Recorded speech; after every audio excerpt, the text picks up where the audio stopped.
Well, first we need some character names. Let's see. All right.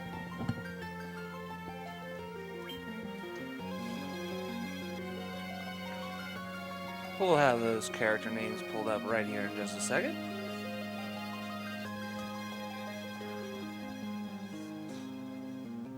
Alright, name of fighter. We got a name for the fighter. Elforis. Elforis? Yep, E-L-F-H-O-R-Y-S.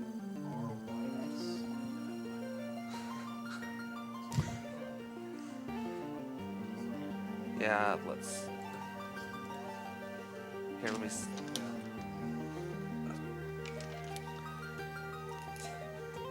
Our wonderful tech staff is just putting together our character names. We're going to name a fighter, 2 red mages, and a white mage, which is our overall party for this game. It's a little bit different than the run I did last year, which was Final Fantasy NES, which had 2 fighters and 2 red mages. And we'll talk about that during the run for exactly why we picked this particular party. Yeah, this is going to be a very, the story and map layout is pretty much the same as the NES version, but that's about all that's in common with it. And we'll be getting into that as the run unfolds.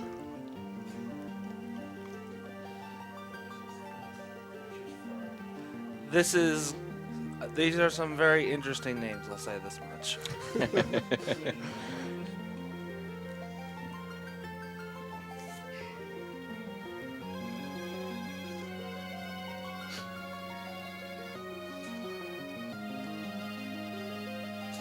All right, here we go.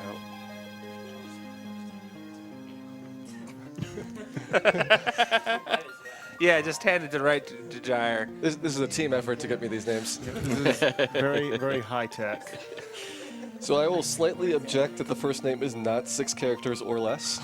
The latest and greatest in Post-it notes. How would you like me to change the first name to fit into the space?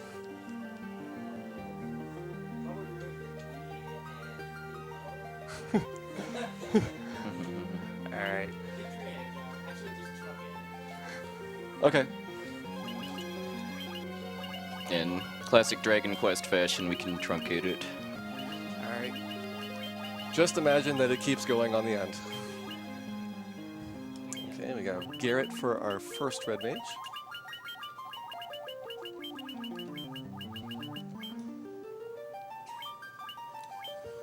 We have Frit for our second red mage. I'm assuming that's Fritskin. Yeah, that actually was. He donated yesterday, I think. Yeah. We do know what that red mage's true name is, though. Yes. And it looks like we have Minwoo for our white mage. Minwoo is a character from Final Fantasy II Japanese, which is also on this card. All right, and ready to get this rolling? All right, we've got all the names correct. We're as correct as they're going to fit into this game. All right, let's get started in 3, 2, 1, go. There's a little bit of a change up from the classical Final Fantasy. The first thing you probably notice is that I'm dashing. That is a very, very appreciated feature. And right now I have to hold the B button to dash, but I am going to go into the menu now that I've done my shopping.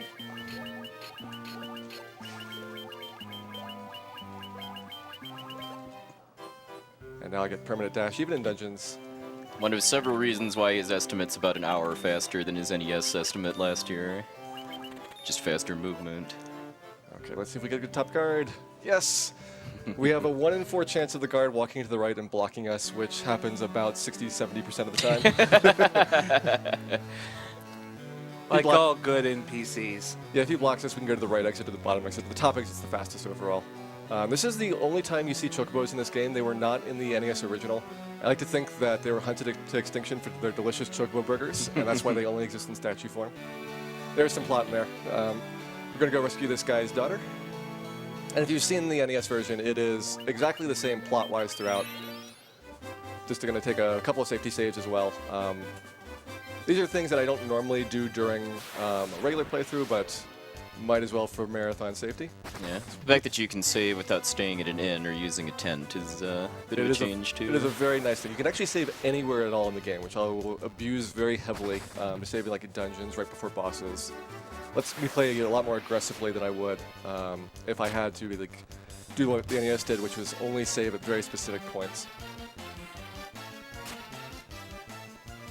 So right now we're walking up to Temple of Fiends to fight Garland, and I want to get to level 2, but these monsters outside here are not particularly valuable in terms of experience. So we're going to get into Temple of Fiends and hope we get a good battle here.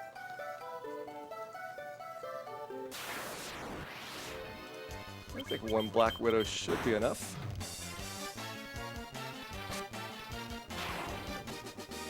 Nope. Looks like we need another one. The ideal luck is to walk up in here, you get a battle, which gives you 15 experience right off the bat. I think 2 skeletons is probably still not enough. And there's a couple of formations which do give you that amount of experience. So like if I had gotten a ghoul or a creep, it's a 1 battle fight. There's a creep. Now I just need to survive it.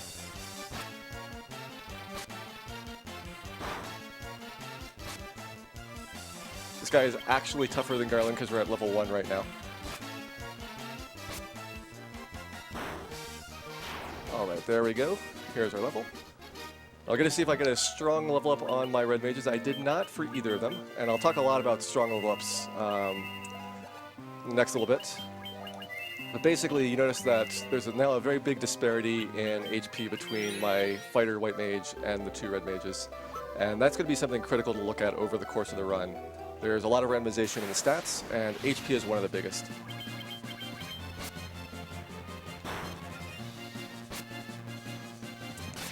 This boss music is new to the remake of the game. I love it. The original just had the same music for everything. The remake has the normal battle theme, the boss theme, 2 themes for the fiends, 1 for the male fiends, 1 for the female fiends, and a unique theme for chaos. So you get a lot of really good music.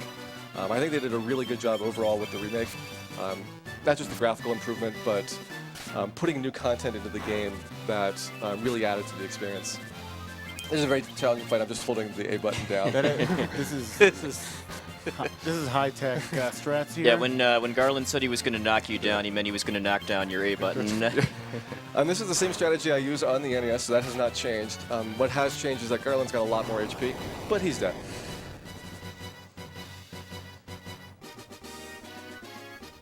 The finest knight of old Cornelio, gentlemen. The finest. We might see that guy again. No, I don't think we will. Yeah. He's gone. You clearly got rid of him. Yeah, he exploded. That's how hard we hit him.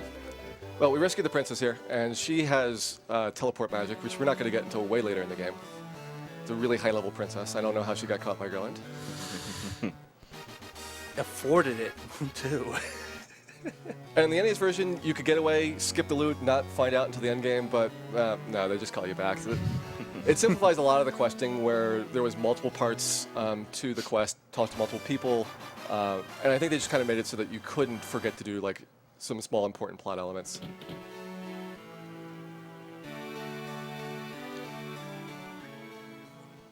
All right, this is the first of the inserted cutscenes. There are about, I believe, 4 of them over the course of the game.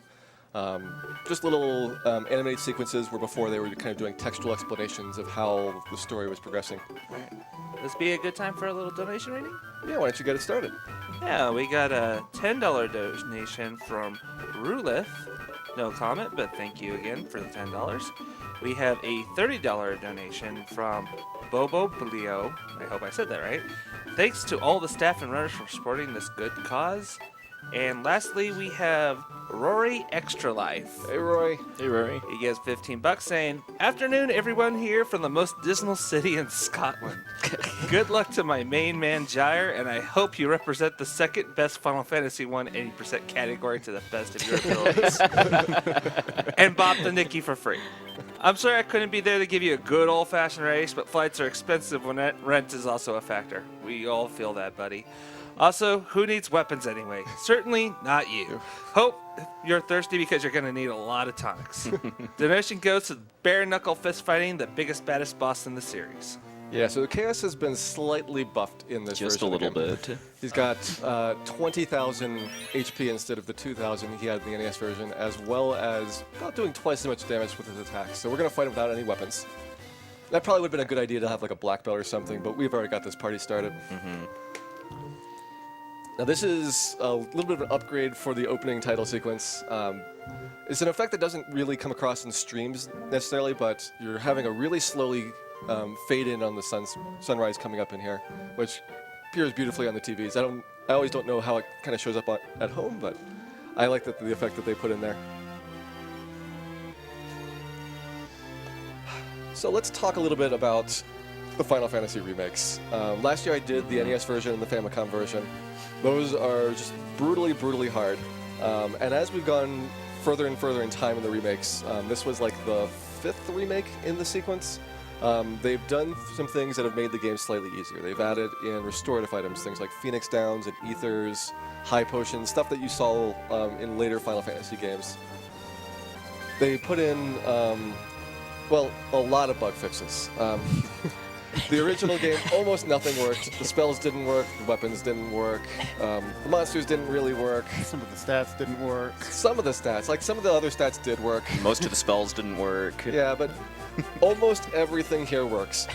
And because almost all the things that were broken were disadvantaged to you, it makes the game easier actually to fix the bugs. In compensation, though, they did buff the bosses, so like Saul Garland had like 220 some HP as opposed to his like 80 or 90 he had before. The Fiends have mostly doubled or quadrupled the experience for their original fight of the remake. And then of course we talked about Chaos having 10 times as much experience, or 10 times as much HP. Hey, I can use a thief now. Yes. That was the most broken and useless character class in the NES version. It's still not overly great, but He has been buffed. he has been buffed. He gets He can cast temper. well, that too. But the accuracy set is what determines how many hits you can do with physical attacks, and the Thief actually has the highest accuracy growth of all classes. He actually starts off being able to do 2 hits at level 1. So he's actually somewhat useful, and his high speed still actually does make a difference nowadays. Yeah.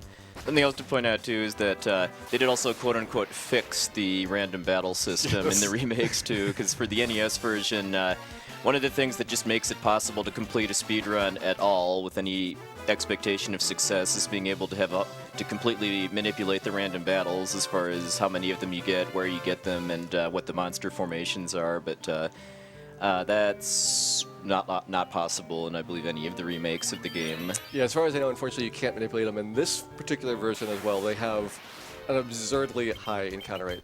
I think they realized it was a little bit too high because the PSP remake that came after this actually toned it way back down. A pirate survived a hit? They have buffed the pirates. They don't have 6 HP anymore? Yeah, they're bosses. You'll see me split up my fighters from the red mages. The red mages, as you can see, have gotten 2 hits already, so they actually have a higher accuracy stat than the fighter right now.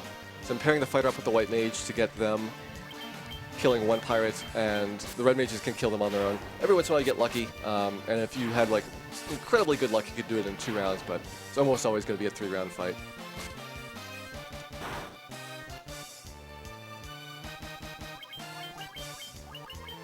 Now, one other big change is that if you do target an enemy that is dead, it will retarget. It doesn't do that for curative spells, so if you do it on a character that's dead, you just lose the cure. But all of your attacks will retarget, which is extremely nice. I don't have to be as conscientious about who I'm targeting and kind of try to get every last bit of damage in turn. By the way, we just got the only ship in the world. So ocean commerce is ours now. The rest of the pirates that you fight from here on out just swim. Yeah, they're just they're just floating around inner tubes. Well, I can kind of see why he gave us the ship too, just because there's so few places you can actually go with it at this point that he probably just got bored. Yeah. So right now I'm going to play the 15 puzzle. The 15 puzzle is a way to get extra items in the game, and I use it mostly for money, as well as hopefully we'll get an emergency exit, which requires finishing actually in the 2nd place prize category. So I will do this twice.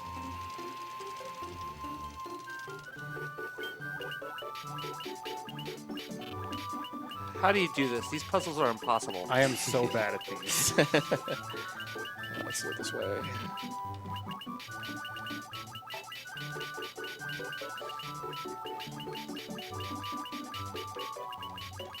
The fact that you say you have to stop yourself to make sure you come in 2nd place baffles me. Yeah, I'll actually wait till 45 seconds on the clock for this first playthrough. Where do I want to put this? This gives me enough time for the second playthrough. I might have like 2 rows done right now. Okay, remedy and antidote. We'll try again for the emergency exit here.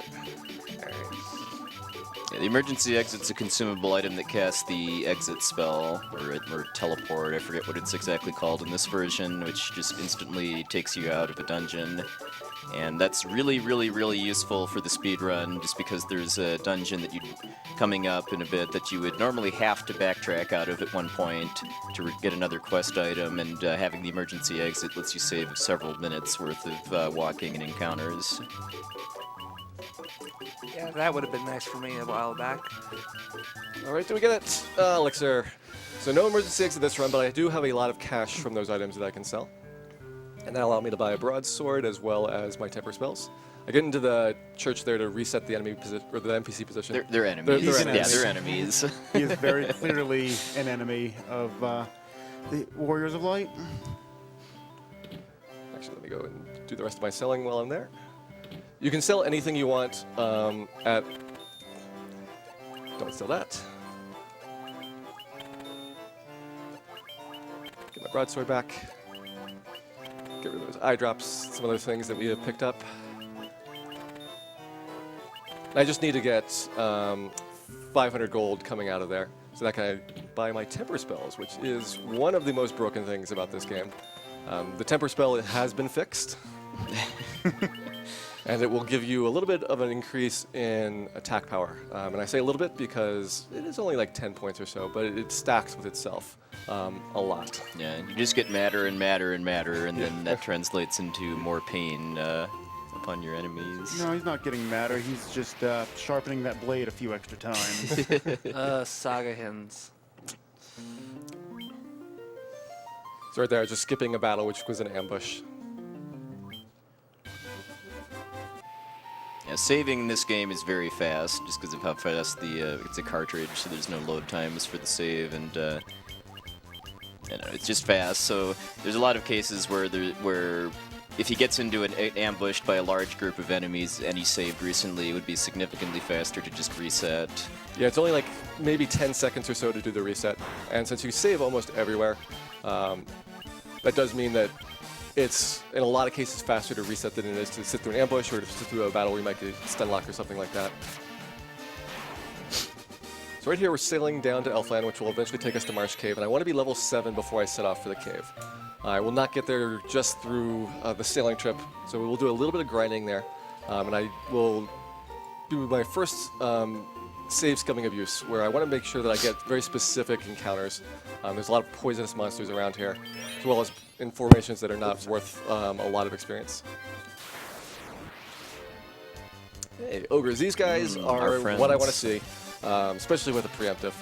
They give a lot of experience in gold, so this is one of the most lucrative battles.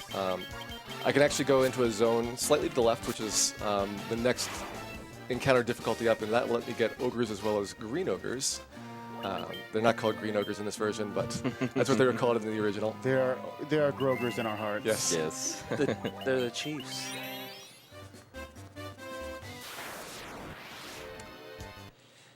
Those wolves are probably the worst battle just because the wolves have very high agility. There is a very different system for turn order as well as running in the NES version, and those are both heavily influenced by the agility stat now in this version. So monsters actually have an opposed check, and even early game monsters can be relatively difficult to run away from late on.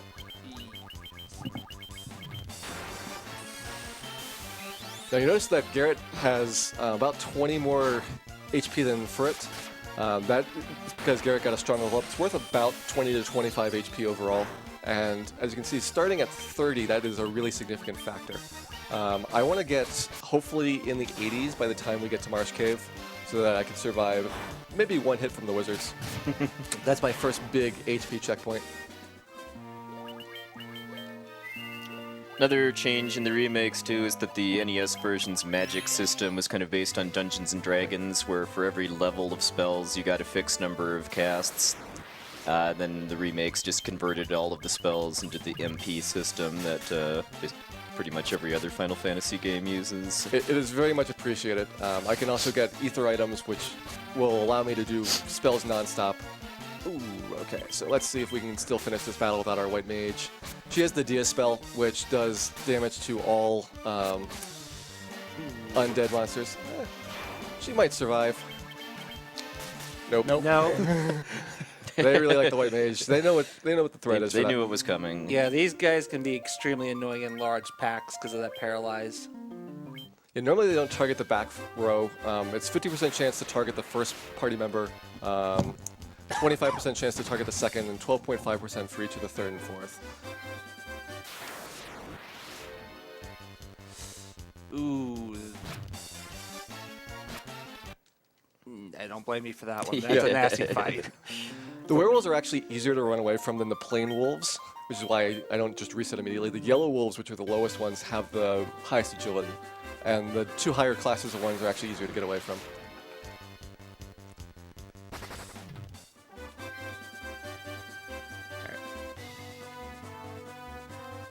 So let's start off, we didn't do this at the beginning, let's do a roll call here.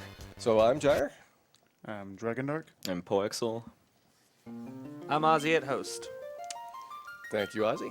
I'll be calling you a couple of times throughout the run, just as we get a few of these grinding sections. There's actually not as many as there were in the NES version. There's this one, we'll do a zombie grind, or a mummy grind, when we get to Northwest Castle. And until the mid-game, I will go through at a very low level for a lot of the dungeons. This is a game which has a little bit more XP and gold for a lot of the monsters. So they were intended to probably get up maybe about double what you've expected from the NES version of the game. They raised the level cap as well. But I will not be taking advantage of that. So you'll see me kind of go through maybe 15, 20 levels below what I am supposed to be doing for a casual playthrough. It's a fun game. I went ahead and I played this game myself a week ago. Prepared myself for this, and yeah, money is very tight in the early game. And then it's not so tight because later on enemies just give ridiculous amounts. Yeah, and if you think it's tight, you should play the NES version. Yeah, they did reduce a lot of the prices of items. You'll see that they're typically like a 20% discount, spells as well as equipment. And that does help out quite a bit. Yeah, 'cause the first remake of this game that I ever played was the PlayStation version from Final Fantasy Origins, and that actually gave you selectable difficulty, where you could pretty much make it a mostly a reskin of the NES version if you customized it a certain way. Or you could play with kind of reduced HP cost and increased like spell levels and that sort of thing. But then later remakes mostly just kind of defaulted towards the easier difficulty. I'm good without playing the NES version. Everybody's saying, aren't you glad you're not having to hear all that wonderful poison noise? I don't know what everybody's complaining about. That was the best donation of Sinif we could have come up with. Yes. They have nerfed the poison noise, sadly, and then nerfed the lava noise and the lava flashing. There's a lot of things which, you know, if you have the nostalgia for the NES version, you probably are going to always like that version. But for the remakes, this is probably my favorite overall. This is the one, at least for speedrunning, that is not horribly broken. The PSP version, there is a glitch which allows you to put equipment on the wrong slots, and that basically reduces the run down to, you know, you get the glitch and then you just rush through the rest of the game. Yeah, like I think the record for that is like an hour and 20 something. Yeah. It's really it's short. really broken and short, yeah. And the encounter rate overall is lower on the PSP. Even if you're playing it glitchless, which would otherwise be pretty much the same as this, it's still faster. Well, the gameplay is faster, the loading times are slower, so I think it works out kind of the same. Alright, while we're beating up these guys, I'd like to remind everybody that this is RPG Limit Break 2016, and we are based in Salt Lake City. Utah is raising money on we are raising money on behalf for NAMI, the National Alliance of Mental Illness. This is made especially poignant as May is Mental Health Month. Feel free to join the conversation on Twitter using our hashtag act for mental health or hashtag stigma free. This should be the last battle overall. Is there any particular significance to the tiles you're using for grinding here? I am just standing right on the left side of the zone line, so I'm walking up and down along the zone line, so I'm staying inside of the higher level zone throughout it. Okay. But I could go down south, I could wander west all the way over to Marsh Cave, whatever I wanted to do. Oh, so But you couldn't get ogres if you were closer to Elfland? I would get the regular ogre combination, so on that zone is where I get the undead fight as well as the green ogres. Okay. What sadly we did not see during that grind section. So I've got a bunch of cash now. I'm going to buy a couple of defensive items for my fighter. This will make him a little bit more beefy, especially for a lot of the physical damage that's going to be coming up in the Marsh Cave. Speaking of Marsh Cave, that's where we're going to see the first time where I cannot avoid poisonous monsters. So we'll a big stack of antidotes. You actually have a much lower chance of being poisoned in this game because NES version had encounter rates that were chance of ambush that were tied to the enemy formation, and a lot of the poisonous monsters were given higher ambush rates, just to mess with you. And so in this version they toned it down so that it is basically the same chance of getting ambushed by poisonous monsters as regular monsters. Yeah, and sadly the poisonous spell is ridiculously expensive and high level. Yeah, I would never take advantage of a lot of spells that the monsters use quite frequently. You'll see Poison in particular, and then when we get to Astos, he's got a spell called Death, which was Rub in the original. It works very, very well on your party because you're low level at this point. You don't have a lot of magic defense, but by the time you get the spell, it's almost worthless. Last one, of course. That's actually lucky. It's at this point in the game, running away from the Plain Wolves, it probably is, on average, a second round run. Oh, poison. Yeah. Ah, no poison. However, the other enemies in the formation do bring down the average agility of the enemy formation, so they were a little bit easier to run from since he had the other wolves there with them. Seeing enemies like ogres and agamas being ran away from always hurts me inside. It hurts me a lot too. But So much experience and money being wasted. sadly, we just do not have the time to fight them. Yeah. Just a reminder to everybody watching, we're currently still a little bit short. It's the formation I wanted. We're a little bit short on the bare knuckle chaos incentive, which is where Gyre will be literally fighting the final boss, no weapons equipped. Yes. Hopefully, hopefully the PayPal issue can be fixed sooner rather than later. Yeah, I woke up this morning to find out the PayPal issues were sadly a thing. We're currently $140 out of $300 for this incentive, so I highly suggest that you start donating and we can make this happen. It'll be great. So right here I'm going to pick up a broadsword, which is going to be used as a backup weapon for one of my red mages. And that'll let him help out a little bit during the wizard battle. I will put him in second because he will probably survive a wizard hit, whereas Ferret is a little bit low on HP right now.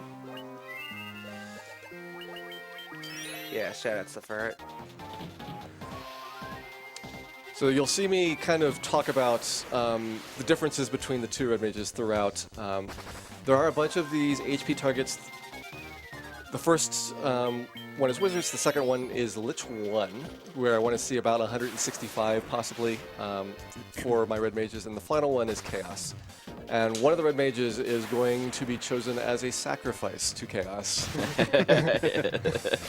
So Fred and Garrett, you guys are in a competition here. Yes. One of you will please me and one of you will not. Let's say, in Dan we trust. In Dan we trust. Dan is the name of the red mage that I sacrificed in the NES version. And that one I know which one in advance it's going to be. This one I do not know until much later in the game. All right, time for some Pisco Demons. Okay, we need two of them. That's not two. That's not two. These guys will absolutely wreck you at level 7. You're not supposed to be here at like level 12, 15. when you have like Thundara and a lot more HP. Yeah, and then like in the NES version for a marathon safe route, you would have to grind a lot more in order to just be able to guarantee a win, no matter how many wizards you got. But here, Okay. since you can save, manipulate the number of them, that lets him get through here much lower leveled. These are the guys that made me wish there was a defend command. Yeah, that would be really nice.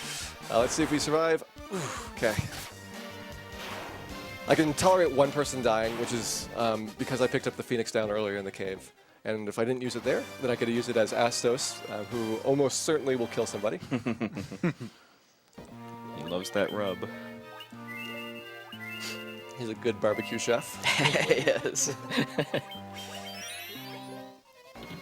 Okay, now we just need to do Marsh Cave in reverse. If I gotten 2 emergency exits, which sounds crazy, I could actually have done the second emergency exit here, which would save about a minute and a half. It's not nearly as significant as the one in the Earth Cave. While we're backtracking, something I don't think has been explained yet is like why the jobs were chosen for the party in this particular version of the game. Okay, so we have a fighter. He's good with swords. They do damage. Lots and of it. in particular, we need to have somebody that can do a lot of damage to bosses. And since we have buffs from our mages, temper, haste, and so on, I really just need one person to stack all the buffs on top of it. It's much more efficient to do that than to split up your buffs among multiple characters. So one fighter, he's going to do all the damage in the late game. 2 red mages for the buffs, and I used to do this with 3 red mages or 2 red mages and a thief who turns into a ninja, which can also do the buffs. But Chaos, because he's just got so much HP and he hits so hard, you really have to have a way of surviving that battle. I use the white mage because very late in the game she will get the Hilaga spell, which is pretty much the only thing that keeps up with Chaos. It does like 200 HP recovery to everybody in the party. Chaos will be doing like 300, 350. So you'll barely stay ahead. And the Japanese route actually does something slightly different for a lot of their runs, which is they do 3 red mages, and they try to have the red mages cast Curaga, kind of like a circle on each other. And that's a much more dangerous approach. So I've actually found out it seems a little bit faster to use the white mage, as well as being much more reliable in the end game. It's slower up until like the last couple of bosses, but then when you can Hilaga in dungeons as well as the recovery, it saves you like 15-20 seconds in a couple of places plus the chaos battle. Yeah, and then there's just so much that he's going to be doing throughout the course of this run that's only purpose is to set up the Chaos battle, too, just because of just how much stronger Chaos is in Alright. remakes of the game. I got a quick donation to read off here. Go for it. We have a $5 donation from Kubo Kyle saying, Final Fantasy puns for Final Fantasy speedruns, Part 4. All right, I'm ready. What does Squall use when he has chapped lips? Lip balm. I think we need Percentia here. He's not here, is he? No. Okay, good. He's here whenever a horrible pun is uttered. He's here in spirit.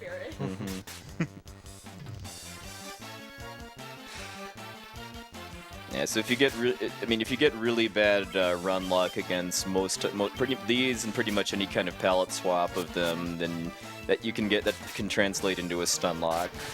Yeah, and Stunlock here is generally not really a danger of dying, especially once I get a little bit of armor from my white mage. The reason she's dying so much early on is because she's got cloth. It's 1 absorb. But once she gets to Melmond, she'll get the silver armlet there, and then we really just have Stunlock being a speedrun issue because you're taking like 1 or 2 damage every single turn, and it could be a minute, could be a minute and a half. You have no idea how long it's going to take you to get out of there. Yeah, because it's random when paralysis wears off, but they can always just re-up it before you get another turn. Even casually when I was doing, I ended up doing saving constantly because I kept getting ambushed by these guys and paralyzing my entire team. Yeah, they will do that. They are jerks. Paralysis normally wears off Eventually. 3. I mean, it's usually like 3 turns, 2, 3, 4 turns in there. You can get some pretty bad luck and have your fighter decide to stay paralyzed for 7, 10, lots of rounds. Yeah, I have had that happen on Lich, who has paralyzation on his physical attack. And that's one of the worst ones because you really need the fighter to come back alive in order to finish off the fight. And it could be, 6 or 10 rounds before that happens. Yeah, I think you had didn't you have a PB for a while that had a lich fight that?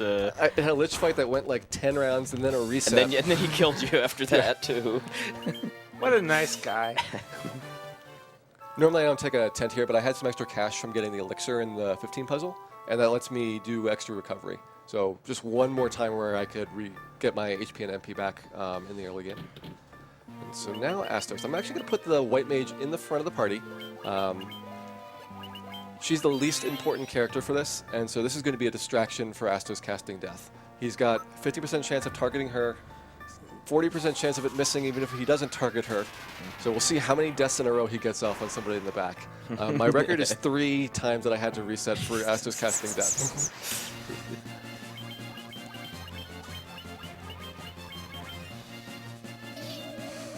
40% chance. 1. Everyone gets 1.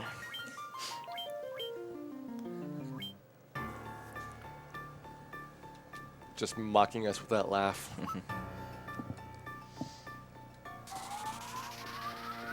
Ho ho ho, you think this is going to be a single segment run? I don't think so.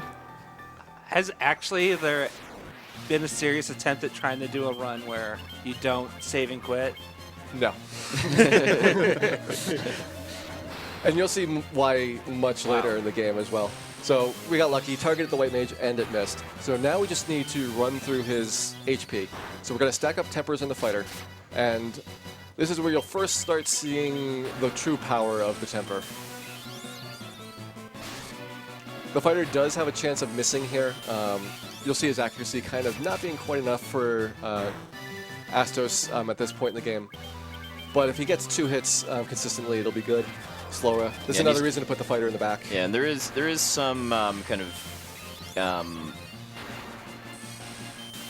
inflexibility as far as what order that bosses can use their spells into. So he was pretty much guaranteed to use death in the first turn, but then never again after that. Right, each monster has a probability of using physical attacks, special attacks, and magic. And if they use special attacks or magic, it's a fixed order that they do each of those in. So Astos has got a pretty good chance of using magic, and his first spell is always going to be death.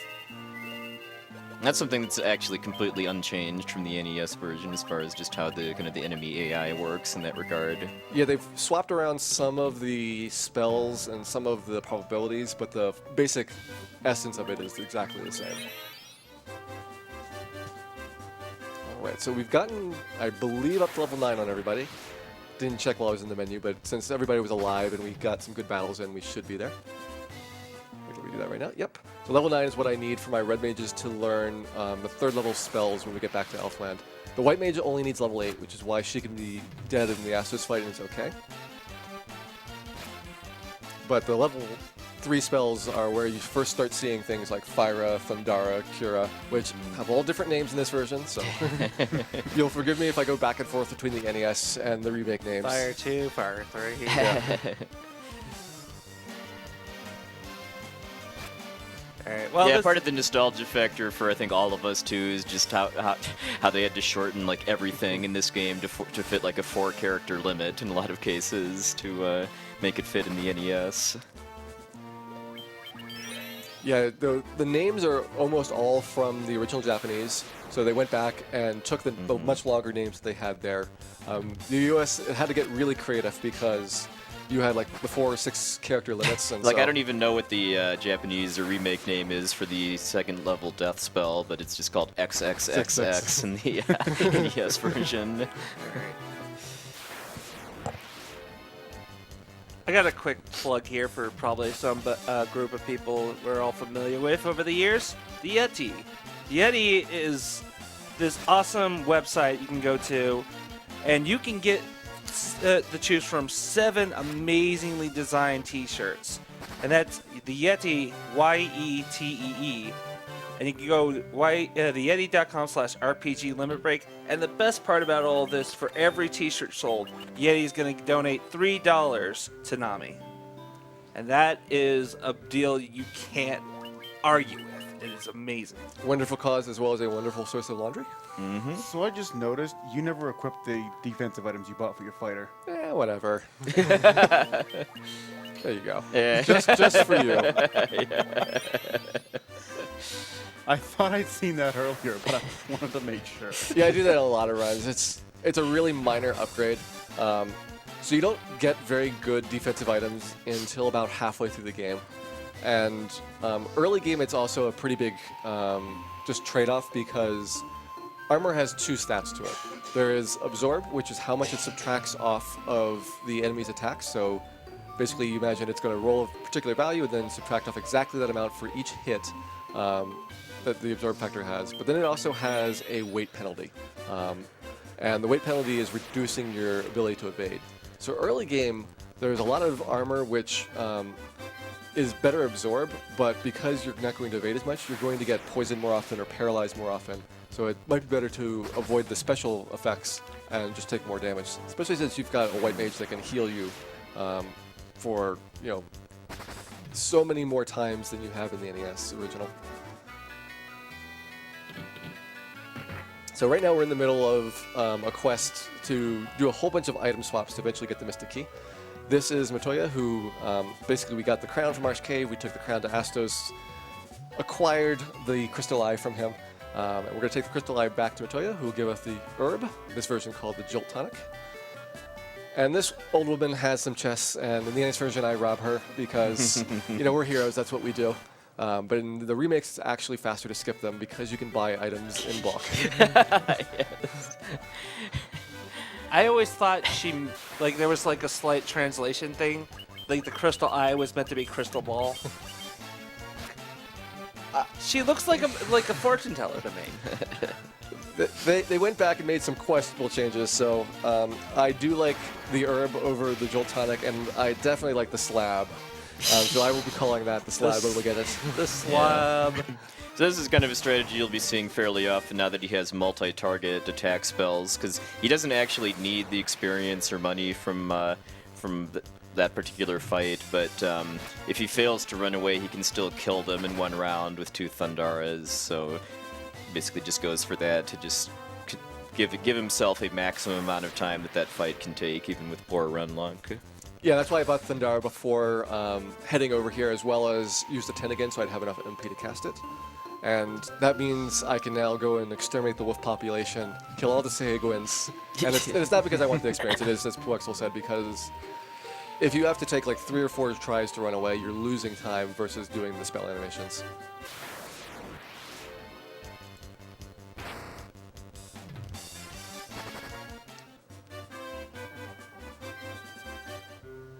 Actually, let me go and do the king first.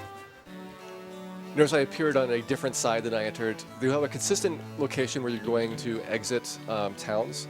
NES version, you would actually exit the town standing on top of that square. Same thing with stairs. And you notice in this version, they've actually moved you 1 tile over, so you never are standing on top of an entrance. And that will throw me off in a lot of places where I will just walk right back down the stairs. 'Cause I'm used to holding that direction in the NES version. Elf, in appreciation for waking you up, gives us the magic key, allows us to loot a lot of treasuries, starting with his own. I assume I have permission because he gave it to us, and why would he give it to us if he didn't want us to take all of his stuff? It also allows me to loot the treasury in Northwest Castle, and I have multiple objectives there. I want to get a bunch of cash, but also I want to do a little bit of grinding on the mummies, and that's because, again, I'm looking for a specific HP target when we get to Lich. And this will let me sell that remedy as well. It's probably not really useful. A couple more levels, which means more chances for the red mages to get their strong level ups and hopefully have 165 by the time we get to Lich. He likes to use Blazara as his first magic spell, and that will do between like 150 and 165. Who's buried there in this version? Oh, let's find out. There's a couple of tombstones up here. Here lies Link in this version. It goes between Link Until and E3. Yeah. Yeah, it always cracks me up that they take a little shot at the Dragon Quest franchise in the NES version with Here Lies Erdrick. Yeah, and they changed it again, I believe, into Loto in another version. It did link in the original Japanese. It went to Erdrick in the NES version, and then I believe back to Link in all of the remakes. Oh, okay. I don't often check the grade, but it's only something you kind of do to show off in marathons like this. But it has no time advantage or RNG manipulation.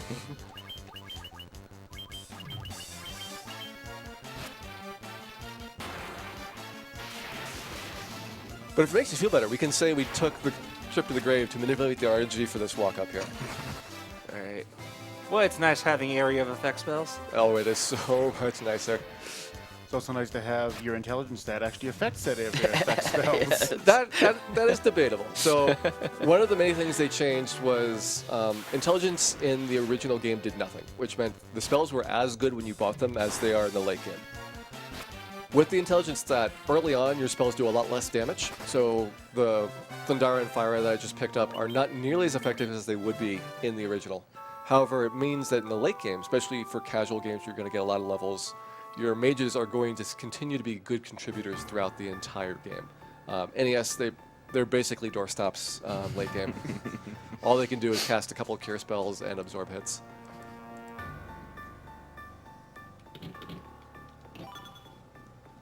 Here lies the Power Staff. It's worth 12,345 gold, and that was actually a question in Nintendo Power. When the game first came out, they had a bunch of trivia questions that they wanted you to go find out things about the world.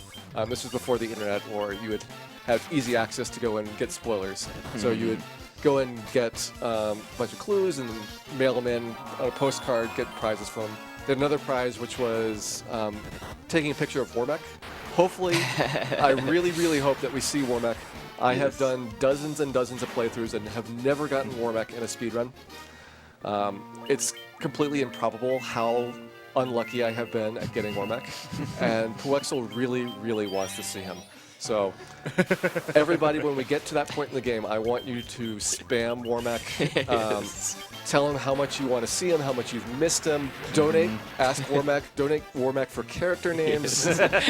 Whatever you need to do to make him show up. I legitimately want to see him. I will gladly support this endeavor, guys. Come on. Incoming Wormek for one of my Draken names. All of your Draken names? Thank you, High Spirits. Yes, Loto is in the English Game Boy remixes for this. Interesting. Yeah, that was where I was remembering it from. Interesting. Oh, and then this is a method of grinding that we like to call trap tiles, because that tile it's kind of poorly placed as far as you're meant to have to fight these mummies to get at that chest, but you can just walk around it and hit the chest from the other side. But they don't reset after you fight the battle, so you can just keep stepping on that tile, and it gets an encounter with the same enemies, although there's a bit of randomness with how many of them there are each time, but it's a really, really efficient way to grind. Yeah, it's 2 through 5 mummies that I'll see here, equal probabilities of each. So I'm hoping for a lot of these 4 and 5 mummy battles, since it's pretty much the same difficulty and the same amount of resources and time to do them, regardless of how many show up.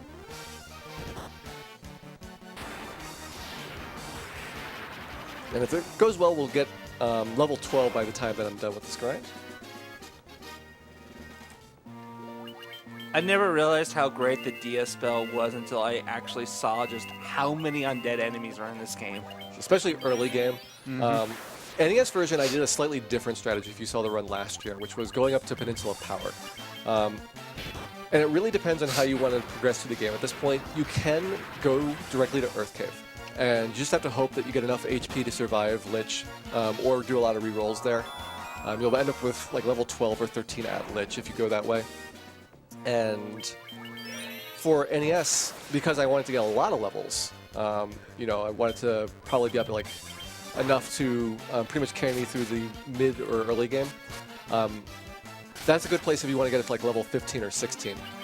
But since I only needed to get a couple levels to give me a better shot at the HP here, Northwest Castle is a more efficient way of doing it.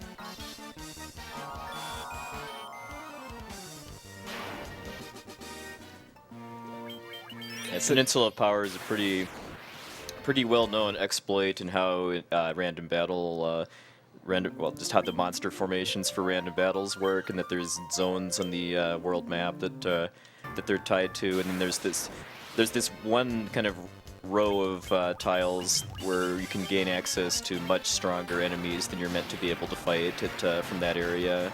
Yeah, basically everything in the NES version had squares for what the monster zone lines were like. Does it in this version as well. And there's a couple of tiles that poke up into inappropriately high-level or low-level squares. Yeah, it's not the only game that does it too. It's kind of a theme in Final Fantasy to have the peninsula power in a few games. Yeah, because I think the Peninsula Powers Encounter Zone, I believe, draws from near the Bahamut Cave, that set of islands. It draws from Lufia, or Lufania. That's the last town that you go to in the game. Oh, okay. So that's like a really, really high-level zone. You'll see things like zombies and trolls, giants, frostwolves. And what I did in the NES version was manipulate zombies and trolls, since zombies are undead, so just like these mummies, they're weak to fire to and harm to. And trolls happen to also be weak to fire too, which meant that even at very low levels, you could reasonably survive that fight. We're doing decent on our red mages. 120s is in shooting distance of being able to get surviving on Lich, so I'm pretty happy to see that. I have had playthroughs where we get to like Ice Cave and one of the red mages is still at like 110 HP. They're doing a good job at competing too, as far as who gets to survive chaos too. They're trying this time. Right. Power Staff's going to fuel a lot of our purchases here. And I really only need to get like 4,000 left over to buy the Silver Armlet Melmon, so I got a ton of cash. I'm going to go up to Cornelia, which has another one of those treasuries. This one has a plot required item. But since I'm by the town, I can actually buy a couple Phoenix Downs. And even though they added Phoenix Downs and Ethers and other nice items, they didn't put them consistently in every town. They just kind of replaced a couple things in the existing item shops. So you don't always have easy access in the speedrun. You might have to do a bunch of backtracking.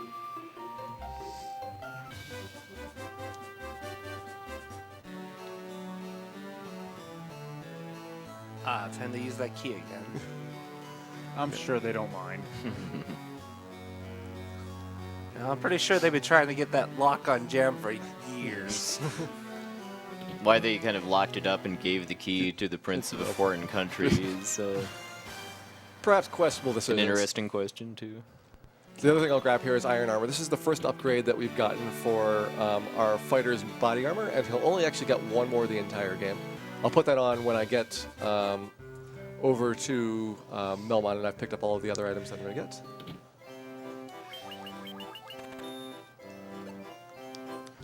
Alright. If we got a moment, we got another donation in. Yeah, that's probably a good time. Yeah, we have a $10 donation from Gray Duran Fury. He says, Final Fantasy VII was the first RPG I ever played, and that was almost 13 years ago at this point.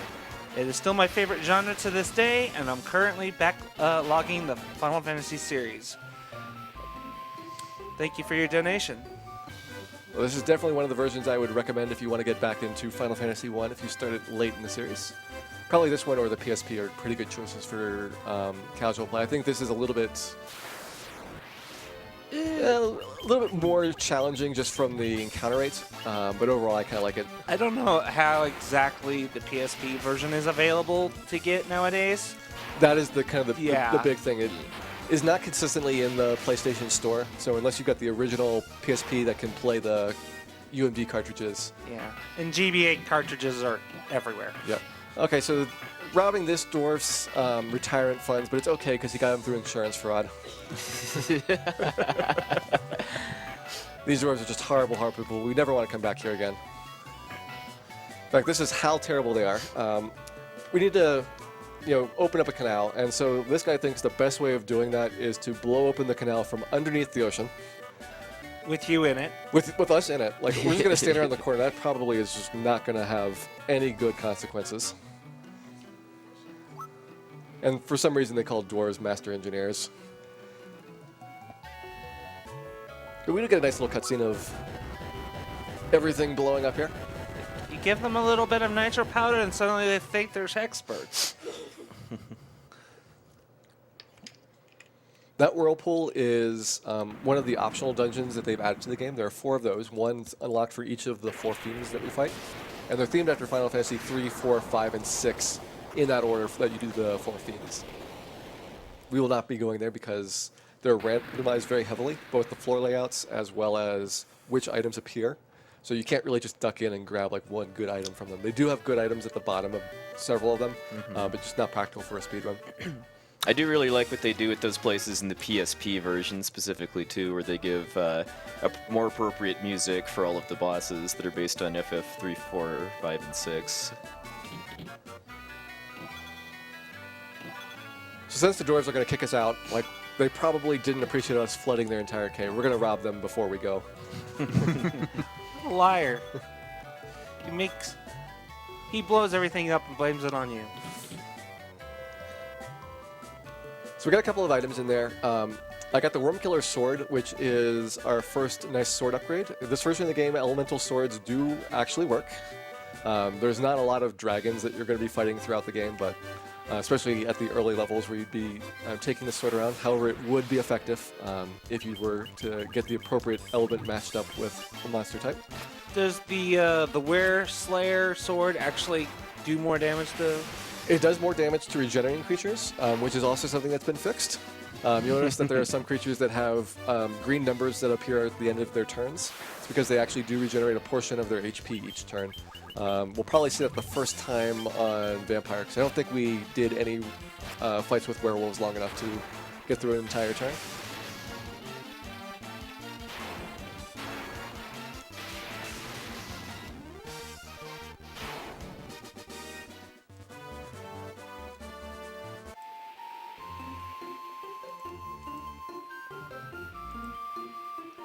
Take advantage of our newly opened canal. It basically is a way to separate the world into a couple of different sections.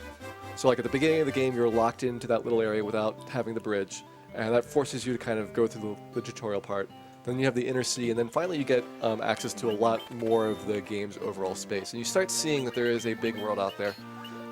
If you had the NES version and you got the big map of the game, you were completely spoiled about where everything was. The original Japanese Famicom didn't have all those clues, and so things like going to ordeals and so on was a lot more of a mystery. You didn't actually get like hints about ordeals until you got to Onrak, and there's like one dragon wandering around saying, "Hey, why don't you go talk to this Bahamut guy?" I take it the wrapping around the port for ships is a no encounter zone in this version too. Right. So the dock tiles, which were black and white checkerboard squares in the NES version, they actually kind of look like stone in this version. They're safe squares, which means that I will never get into encounters on them. There's a lot fewer safe squares in this version of the game than there were in the original. They just kind of took out some of the nice ones around the Fiends areas, as well as in a couple places like ordeals where once you got to like the end objective, you wouldn't have any more battles. Here you have to actually deal with things like the very last square. This is going to be my first of 2 descents into the Earth Cave. This will be to go fight the vampire. And if we had the emergency exit, this is where I'd also be saving a lot of time, just not having to backtrack through here. I do fight a couple of things in here. These bulls are one, as well as trolls on the second floor. They just give really good experience, and I'm looking for a couple of levels, so hopefully that we're at level 15 by the time we get to Lich.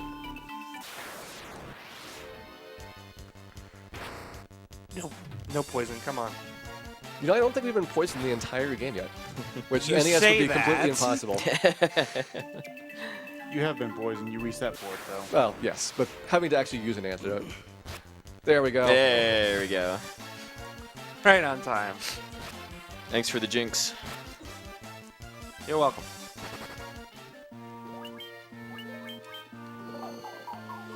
Maybe at some point you can let people experience the horribleness that is the nerfed poison sound effect in this version too. Yeah, it's just so subtle and hard to hear that you're not even going to notice it. It's like a relaxing massage. I wish Doyson was here. Yeah. That was my one disappointment with the volunteer scheduling this year, is that we didn't specifically arrange for Doysum to get to be on tech for the Final Fantasy run again. Thankfully, they don't rearrange your party when you get poisoned nowadays. Oh, that is so nice. I was wondering why he was so salty when I was talking to him. Yeah, last year, basically we held the stream hostage until they gave us cash. And I did that by having my characters poisoned for like 40, 45 minutes. And who was poisoned, of course, but Dan. It was Dan. Yes. Good job, Dan. So there's a big jump in difficulty on this floor. Basically, the first 2 floors, it's not much harder than the outside monsters. 3rd floor and the 4th floor just gets lots and lots of nasty monsters who evidently were taking a vacation because that is probably the farthest you can walk in the GBA version without getting into encounters.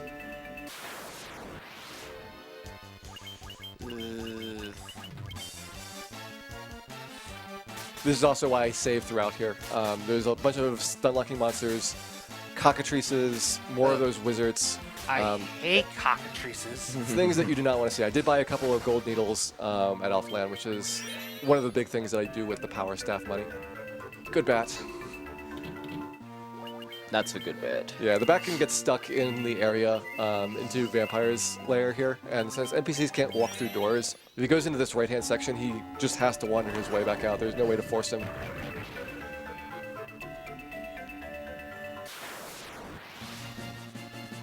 All right, Vampire. So all of your attacks do roughly 60 damage on him. If I get lucky with the spells, he can get 100 or so. That's because Vampire's just got really good magic defense, so you typically are not going to get the double damage on him, which means it'll take like 5 or 6 attacks for us to kill him.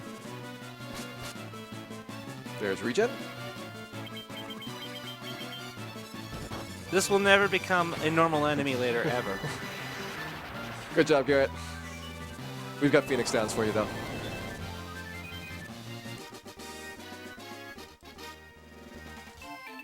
He's just helping us out by giving his share of the experience to the rest of the party. What a guy.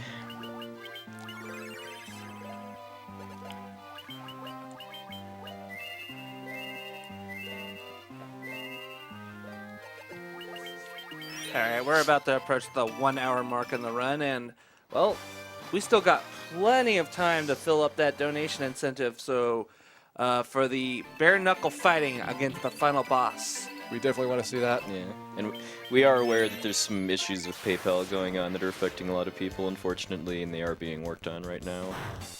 Yes, hopefully we'll have that resolved soon, and we can see Chaos get punched in the face really, really hard. It's currently at $140 out of $300 necessary. I believe you guys can do it. I'm looking forward to reading your comments. I will stall as long as it takes to get it, so you will donate for this. Hey, what about those bonus that you were talking about? I will go and get weapons that are unnecessary to finish the game. I will turn this airship around.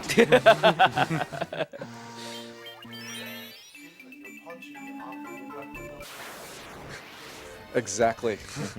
He will get them just to go sell them. What's this? You call this sword an Excalibur? Well, I'll give you 1 GP. Clearly you're lying. it's this legendary blade. It's amazing. Come on, it's got to be at least worth 100. Now, the reason I'm fighting these guys is because it is an unrunnable battle.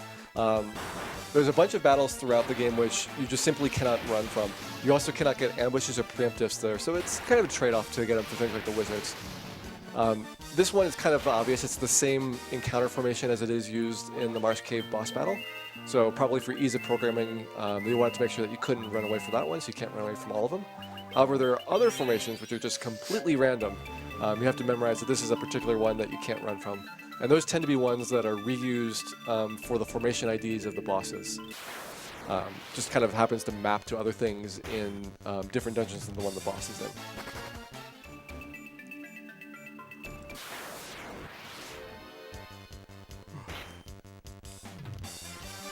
Spiders. Yeah, sadly we did not see the poisonous party mix in the Marsh Cave. There is one formation which has 4 poisonous type creatures in it. We call it the poisonous party mix. It's like Chex Mix, but it's the opposite kind of good for that.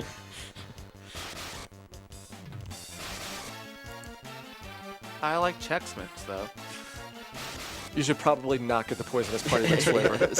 I would just stick with Chex Mix then.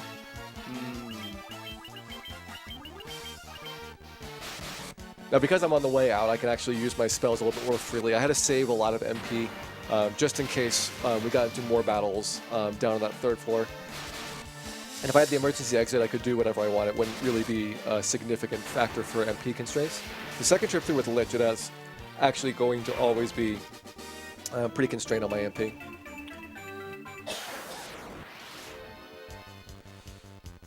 I also want to see a couple of levels here because our red mages are still in the 120s. We want to get at least 1 strong level up before Lich, if not 2 for them. And it's like a 1 in 4 chance. Yeah, red mages are they're never going to have a lot of HP in this game. Yeah, they're very heavily nerfed from the original where they could be almost as good as fighters, plus having all of their spells. One of the things they did in this version, although they made them better accuracy-wise in the early game, they took out a lot of their HP, so they're significantly weaker than white mages, even for HP.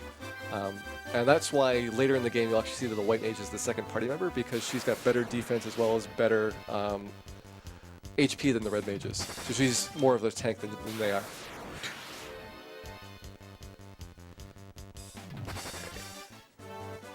This part here is a little bit of a side quest. It is put in the game just to frustrate you and make the Earth Cave a little bit longer. Rather than putting additional content, they have you backtrack through the Earth Cave, then go visit Sarda the Sage, who has an Earth Rod, which allows you to continue on past the Vampire's lair. And I really would have enough resources, especially with a little bit of additional grinding to go through kill Vampire and Lich in one trip. However, it's just physically not possible to do it in the game. Yeah, this is pretty much the only just kind of general, like, game progression thing about Final Fantasy 1 that I don't really care for, is this required backtracking out of the Earth Cave. And the NES version, or I guess the Famicom version, when I figured out how to do the very big sequence-breaking glitches, I went and found out what all of the storyline triggers were. It turns out that they actually have a really robust set of triggers preventing you from doing sequence breaks. So if you come to Sarda without having gotten the ruby, he actually has a different dialogue line, so he won't give you the Earth Rod. This version of the game, the Titan has to turn around to consume his star rubies. Just ashamed of his horrible, horrible addiction, which wasn't acceptable to show on screen. It was acceptable in the 80s, but by the time we got to the GBA remakes, it couldn't be shown anymore. And Sarda in this version has been renamed. It was SARDA in the original. It's now SADDA, so Sada the Sage, which is basically spelled the same in Japanese both ways, so I'm not quite sure why they changed it. There's a bunch of like really, really small changes, mostly architectural, where they moved like one tile around in dungeons and so on that you don't really notice unless you play the games back to back a lot. I don't know if it was because they were just copying things, like they didn't have access to a lot of the original programming when they did the remakes. Nasir had left Square by this point, so they had basically redone a lot of the games that he had programmed from scratch. So I'm imagining that there was a couple of places where they were just kind of copying things from drawings and stats as opposed to being able to like port over the game code directly. Yeah, and given how little actually worked in the original game, I guess it's just as well that they had to recreate it from scratch. Well, there are a lot of bugs in the original. It did so much in terms of introducing new concepts. For the era it came out, yeah. Like you really Definitely. didn't even notice until like you kind of dissect the game and take it apart, like how little was kind of fully functional and fleshed. Oh, you have to watch those stairs. Those sneaky little devils.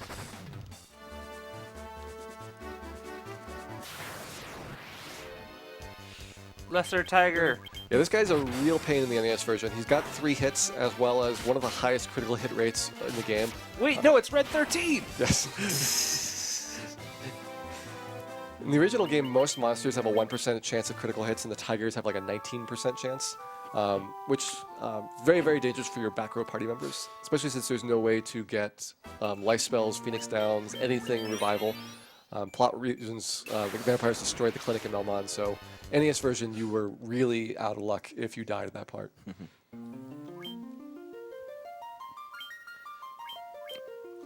Isn't there kind of a fake-out little device, too, where you're meant to think that the vampire is the fiend of Earth at first? based on just how he's talked about by the Yeah, all the NPCs. townspeople kind of talk to him as like the big boss, and then you discover that there's this area behind. Shout outs to the giant corridor that I wandered into and I could not escape from. Yeah, on the far left-hand side of this floor, there's an area which just has every single step of the way you get into a fight with giants. Great for grinding. Very, very good for experience. But in my experience is going to have to come from like these guys as well as some of the fights on the 3rd and 4th floor. I don't want to use a lot of my magic, but I do need at least one more good level. Again, apologies for those that are trying to get donations through. We're currently still working on getting the PayPal problems resolved, and in the meantime, I hope you bear with us, and that that your donations will be eventually processed. And I just absolutely love the troll sprite in this game, by the way, too. He has a monster headache. Yes. Yeah, I think in one of the bonus dungeons where you're fighting reskins of all the monsters, it does like complain about his headache for the troll boss in that one.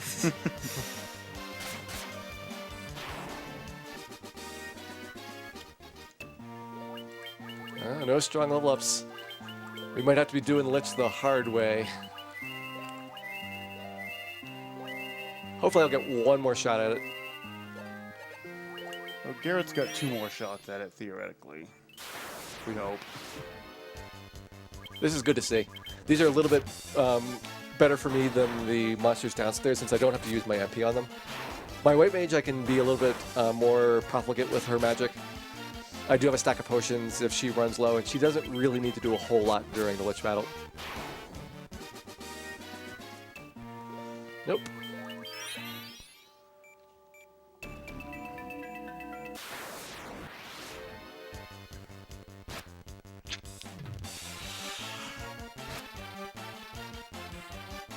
Yes. Yeah, back to this floor. There's a lot of nasty stuff in here, and B4 is pretty much the same as well. I kind of think that B4 tends to give me less of the stun-locking creatures and more of things like cockatrices, but I think that's all just kind of in my imagination. Joyce's currently in chat warning to attack.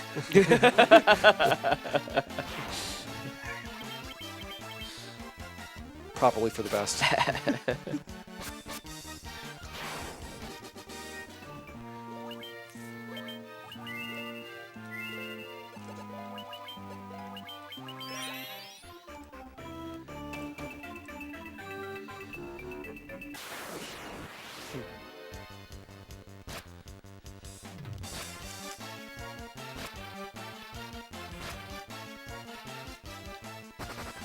You really need poison. So much less offensive than it was before. Yeah, it sounds like an Atari sound effect to me in this game. So these are the dreaded jerkbirds of Final Fantasy 1. Ah, cockatrices. They turn you to stone, and as you get turned to stone, you've got fewer and fewer party members that are able to participate in the battle, which means your back row is going to be much more likely to be targeted. And You're they're able to also, get Tooth and Dara's off, which kills the cockatrices. Very happy to see that. they're also considered dead. They're also nice and coughed up a gold needle for you. It was nice dropping that back, so I didn't lose anything on that transaction.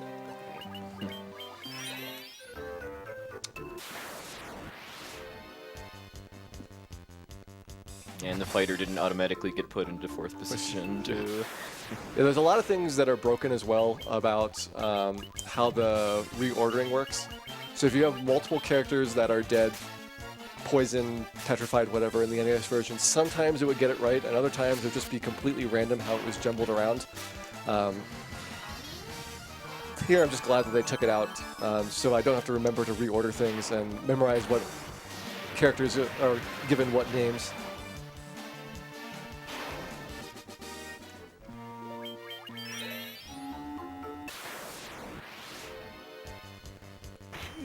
I think I'm just going to go ahead and reset for that one. Only a couple of tiles walked. That wouldn't have been bad if it had been a normal attack, just because I probably could have gotten a little bit of experience from them. Mummies, I normally would not fight them, but here, because I am just short on my XP, we didn't get very many XP encounters on the way down to Vampire or back. So I try to typically have like level 14 if I don't have the emergency exit going into the second descent. And here being a little bit short, I'm just going to try to get 15 as soon as I can. In the meantime, I'll take this moment to give a shout out to some of the people that have helped us out with our wonderful artwork. Namely, I want to shout out Carrie Fry and LLK, who are responsible for many of our sub emotes, as well as Orlin and Namix, who are the folks responsible for the stream overlays.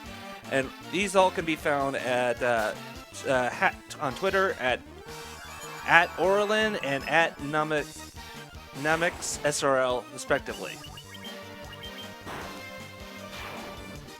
Good job, White Mage. Yeah. So that was probably my last level up. We're going to see if we got any strong level ups here. Nope. Okay, so this is going to be really tough for Lich.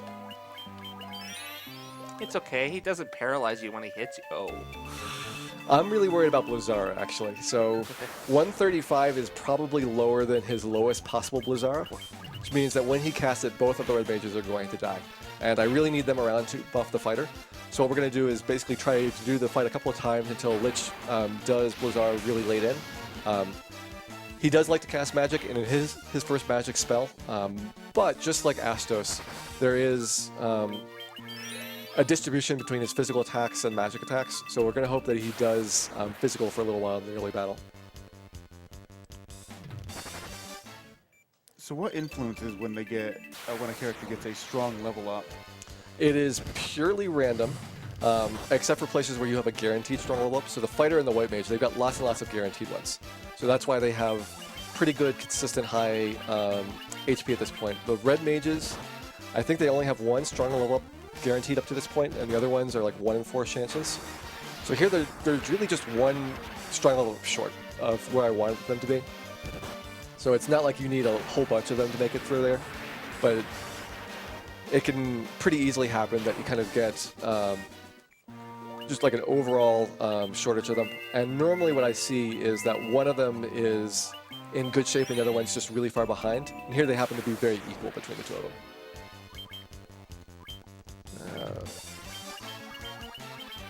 Trying to conserve my MP as much as possible. When I get down to the 5th floor, the monsters are actually going to get slightly easier.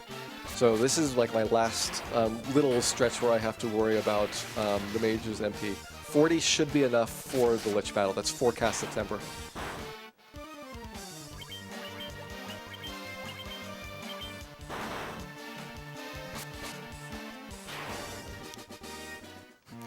It's the fact that these are called mages in the NES version was always confusing to me as a kid because they don't actually cast any spells. They just punch you. Yeah, the wizards and sorcerers, they were taken from Dungeons and Dragons, and they have the original names here, which are Pisco Demons and Mind Flayers. And Mind Flayers are the reason why those guys have that instant death attack. They're a lot easier. Because they suck your brain out. Yep. Thankfully, they did not make them as hard as actual Pisco Demons. Yeah, the Pisco Demons are, they do a lot of damage, but they're significantly weaker than the Mind Flayers that we'll see later. Those are one of the worst enemies overall in the game.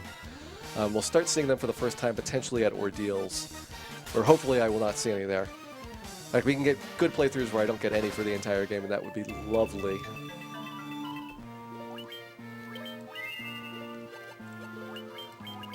Alright, one last sprint here.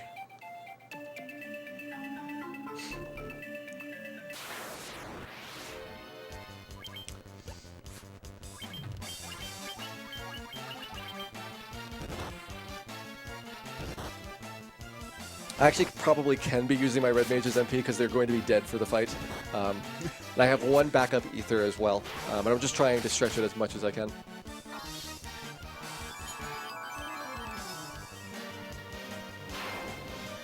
Even though we're currently experiencing donation problems with PayPal, there is one thing that is guaranteed to work, and that is the Yeti.com, where you can go get one of 7 awesomely designed t-shirts. And for every t-shirt you buy, $3 will go to Nami. So that is an excellent way to work around this current problem of ours if you really, really want to be able to do something and get an awesome t-shirt. All right, we're going to once again put the White Mage in the front. But it is time for Lich. Let's see if we can get a couple of turns off without him doing Blizzard. I need enough tempers on my fighter that he can finish off the fight even after the road edges are dead. The White Mage can do 100 damage or so with her Gyre spell. It helps a little bit, especially in this circumstance.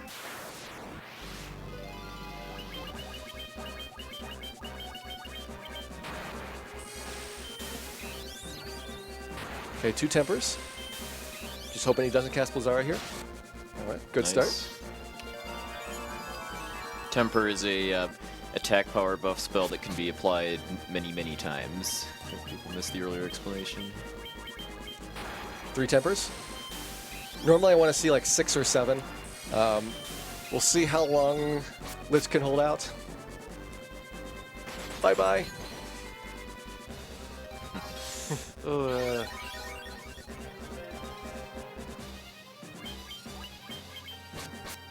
So 300 is not bad. If I get a couple of rounds off and he does not paralyze the fighter, we should be good here.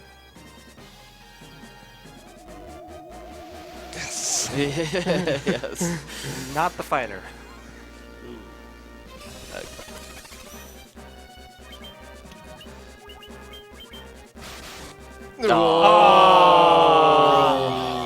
I think that's...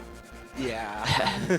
So now, now we basically just have to hope that the paralysis wears off before worse stuff happens.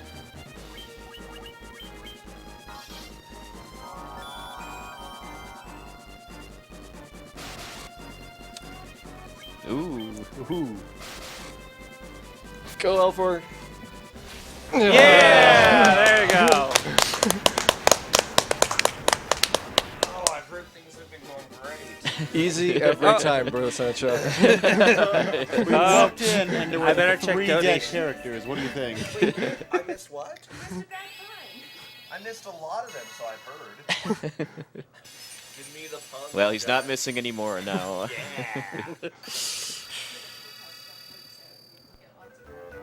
And everybody celebrates that Lich battle.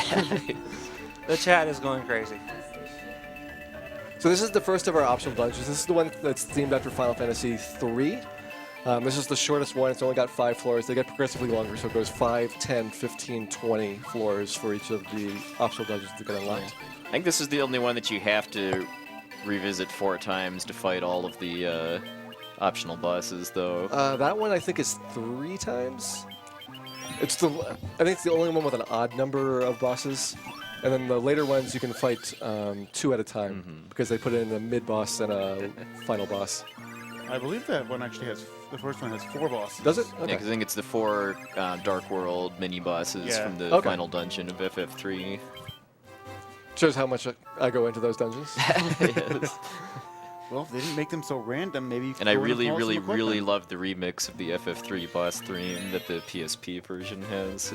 Yeah, the PSP's got some pretty strong upgrades, mostly in the optional dungeons. It also has a super long one, which is the Trials of Chronadia. And that one, that is a life-destroying dungeon if you want to go and 100% that game. Because not only is it gigantic and you can't restart in the middle of it, but also you have to play through it 8 times to get everything. Yeah. Each time taking a different path, fighting a different version of the final boss. So naturally, you've destroyed your life doing this. No, I did the hardest run and I said I'm done with that. Yeah, because each version of that boss is different in the bestiary, so you have to, like Gyre just said, you have to do it 8 times if you want to get 100% bestiary. You could also just play Theater Riff and listen to the PSP music on that. Highly recommended as an option. Kaizokus. Yeah, these guys were how we figured out how RNG manipulation worked in the NES version of the game. So if you first turned on your console and you were by a ship and you went out to sail, you would really suspiciously notice that you got that battle very frequently. And that's because when the NES was done for its RNG tables, it had these deterministic tables of how monster formations worked and how many steps there were to the next battle. And it would cycle through that based on its state from power on. Now, the results in combat were random. It was based on frames that you had been delaying, as well as the actions that were done. This version of the game where you can't do any manipulation, it's all based on frames and actions.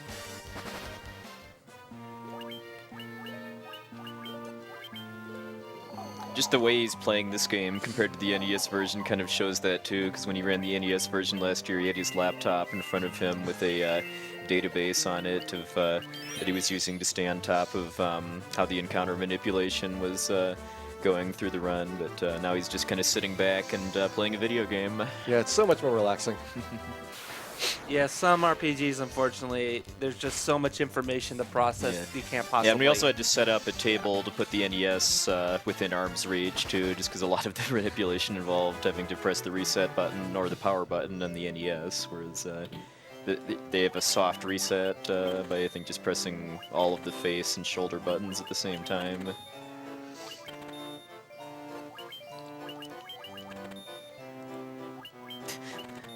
It just gets me how cheap ethers are in this game compared to like every other Final Fantasy. Yeah, you go through them a lot. The way that the spell MPs are calibrated is a little bit different from the later games as well. So you do spend and have a lot more MP than you typically would. And we're going to Crescent Lake here to get the canoe. The canoe is going to unlock a lot more of the mid-game.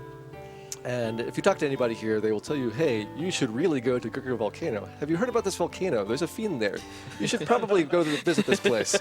But you actually have three choices. You can go to Gyre Volcano, you can go to the Ice Cave, and you can go to Castle Ordeal. So I can do Gyre Volcano last, because that's the opposite of what they tell me to do.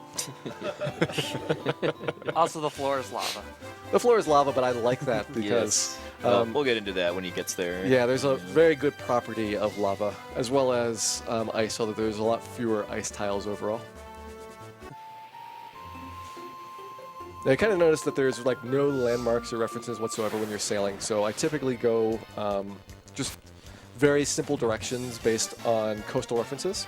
So for example, here I want to go from Crescent Lake to Ordeal, so I know that I can go by Marsh Cave, and if I sail a little bit past Marsh Cave and then turn south, then I'll be in the perfect spot to cut over for where Ordeals is. And that was really important in the NES version, where you actually had a step count, and if you took too many steps, you were really, really out of luck. But here it would just be, if you make a mistake navigation, then you get a slightly higher chance of more monster encounters.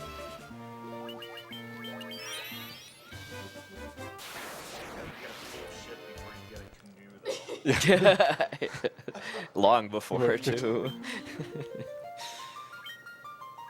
So this is probably, maybe 20 levels below where I'm supposed to be doing Ordeals. There's a lot of things in here that can kill me very, very easily. Luckily, we got a preemptive there. Preemptive means that you can guarantee run the very first turn if you try. If you do any actions and then you go to the second turn, then you lose that benefit. So you'll often see me just be really thankful with preemptives, especially late game monsters that have a lot of agility. This guy's new. In the NES version, you could just go directly to the teleporter. The teleporter is locked by having the crown. You cannot possibly get here without the crown, since that's required for the Mystic Key Quest. But again, nothing in the game works except for their prevention of sequence breaking. And the NES version had one more completely working feature, which I'll talk about later in the game. I do miss how the teleporters in the NES were all thrones instead of these pillars of light, too. It's really good to be king. So these guys, this would be game over in the NES version. They have Fire 2 to start off with, which would be doing like 120 to everybody in the party. They've been nerfed very heavily. They got Fire 1 instead. Same thing with the Man-Cats, who are the green version of those earlier Catmen.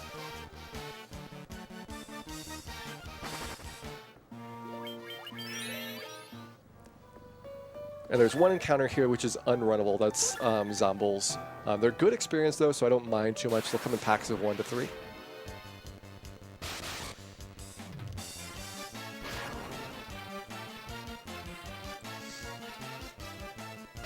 And this whole dungeon, the point of it is it's supposed to be a trial to show your courage to Bahamut to do the class change. And it's never really been clear exactly why a teleporter maze and a rat tail is a proof of courage. But, you know, whatever works for him works for me. I will take getting this rat tail over getting the pigtails. Yeah. That is definitely It's true. just a really elaborate trolling, basically, on Bahamut's part. Well, really what Bahamut wants to do is he wants to take that rat tail to the dwarf in the Mithril mine to trade it for the abdomen so he can get himself an Excalibur. This is a lot easier getting others to do this. Saving here because of the trap tile with a nightmare fight. Yeah, 100% of this side quest is optional, too. He doesn't need to do it to complete the game, but there are reasons why doing this is significantly faster than not doing it.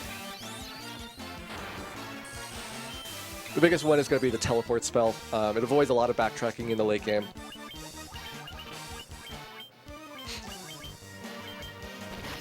I know Gyre has done some no class change runs of this game too. It is what's about 10 minutes difference on average. Yeah, it's about 5 to 10 minutes. It's all going to be about your luck. As you can see, there's a really high encounter rate in this game. So backtracking means that you're going to go through more dungeons and just have a harder overall time with all of the extra monsters that you're going to fight.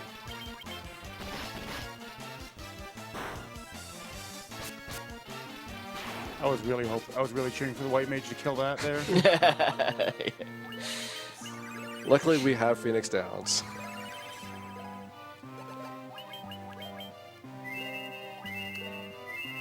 Now, there's one architectural change in this level. In this version, there's a little cutout tile right above this square, which allowed me to grab the heal staff if I wanted it, and then come back through here without getting the nightmare fight again, but they filled in that corner. So I would have to fight the nightmare fight again if I wanted the heal staff. Fortunately, it is not really significant in this version.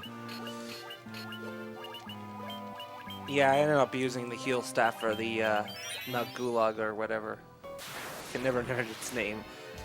Okay, these are the Mind Flayers. Boom. So besides that instant death attack, they also have all-party paralysis. Basically, I'll give them like 3 seconds to decide if I can get away from them. Otherwise, that's a reset. They're just really not worth dealing with. In some ways, they're worse than cockatrices. In a lot of ways, they're They're worse. The only way that they're not worse than cockatrices is that they're not birds, but they're honorary squid birds. Yeah, the arch rivals of Team Ultros Boogie. Team Squidbirds. Now, in the NES version, this is all safe squares. I wouldn't be able to get into any more encounters. Here, I have to actually deal with them all the way to the end game. And that was particularly useful for NES because you could not survive half of these fights. Just to clarify, the cutoff point for weaponless chaos. Oh, really late in the game. Yeah. Okay. You guys have time? You have plenty of time, guys. We're going to fix Yeah. this PayPal problem. You're going to donate. Yeah, we're probably gonna about do an it hour with and a this. half or so away. We're currently at 140 out of 300. Yeah. Unfortunately, yeah, the PayPal thing really has slowed processing down, so we're dealing it with the best we can, guys. Please be patient with us. Well, there's that strong level up you wanted for the red mages a while ago. Yeah, well. Sometimes they just do it to mock me, which is pretty much every playthrough. There is another spot in the game where I do want HP again. That's going to be Chaos. I want to see 400 ideally on my high red mage. I can do it as low as like 375, maybe 350 if I'm pushing it.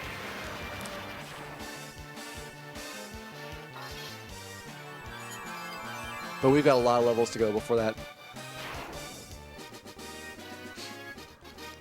All right, I'm going to do that fight again. You can redo bosses, you know. It's because these guys have a 2% chance of dropping a Mega Elixir. Mega Elixir is nice for the Chaos battle. It's not required.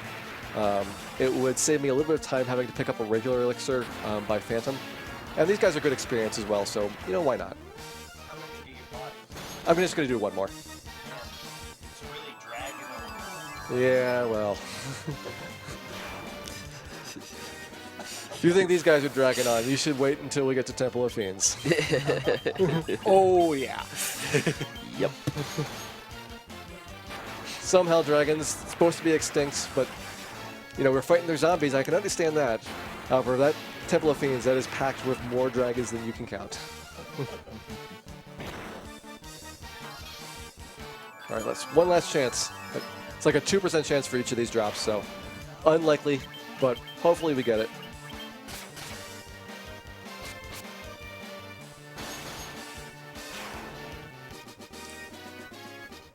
Nope, we're going on. All the bosses have a drop, so like Garland will drop a longsword, really nice to have a nice weapon early game. Astos will drop in a silver sword. That's even nicer because you can't get silver swords in Elfland in this version. They took them out and moved them to Crescent Lake. Basically, silver swords were super overpowered in the NES version. They were stronger than all of the elemental swords that you could buy or find at that time. And so there's no reason to use anything but them. Sadly, we cannot do that here. And then there are zombie dragons in the Temple of Fiends Revisited too, so we will potentially get more chances at that Mega Elixir drop. Right after I get past the spot where I would be picking up the regular elixir is where the zombie dragons come back. And I did see you get one after getting the regular elixir once too. I'm much more likely to get it there than I am at the regular one. Yep.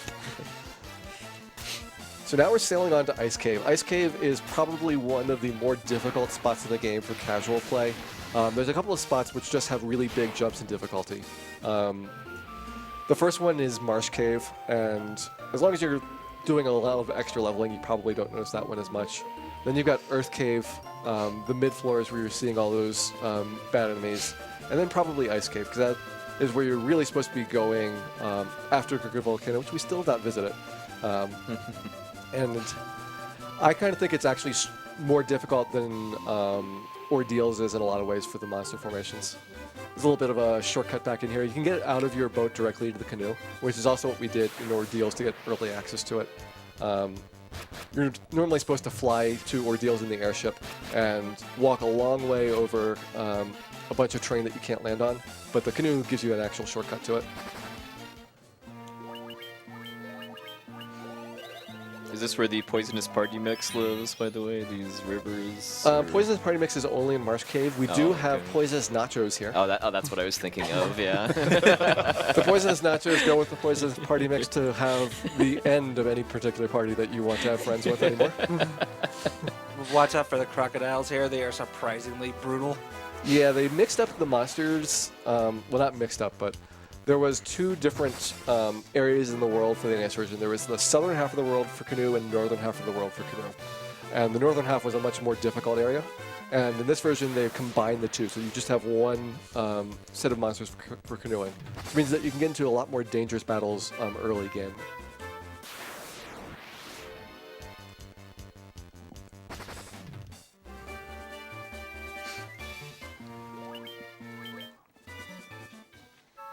All right, Ice Cave time.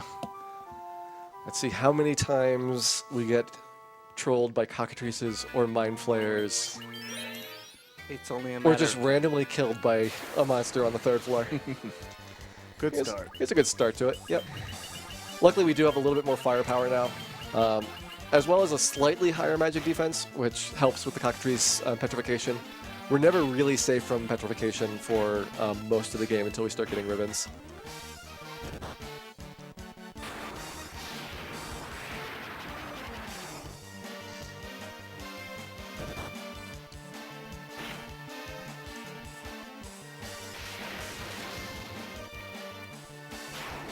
So the White Mage, because she has a higher intelligence stat than the Red Mage, actually is surprisingly good with consumable items as well as reusable items like the gauntlets. So it's based on the intelligence stat for items as well, which means that mages like the White Mage and Black Mage, incredibly powerful gauntlets, fire staff or mage staff. But for example, like a fighter who could use those items very effectively in the NES version is doing like 20-30 damage.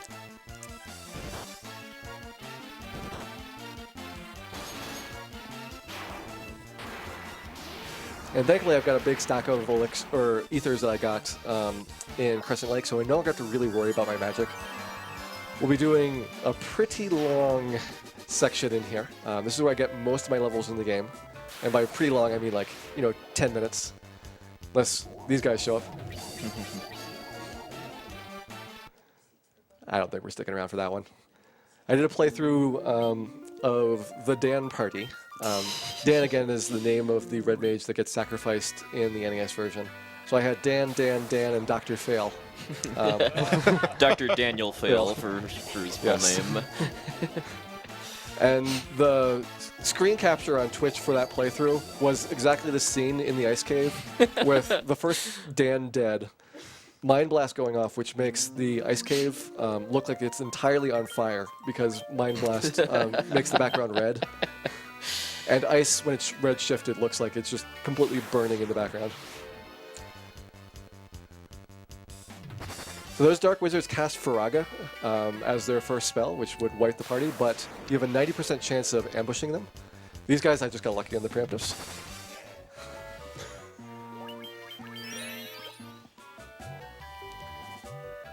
I save it that bottom floor because that's actually, even though it's like a 4-square walk, technically is the bottom floor of the dungeon. So you can get all kinds of nasty stuff down there. Let's see. You know, our red mages are pretty equal, but I will sort them into HP order here. Yo, I got some good news, gentlemen. We have some donations.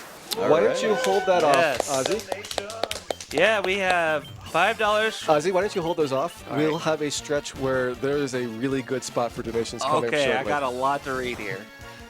All right. I hope you have a lot to read.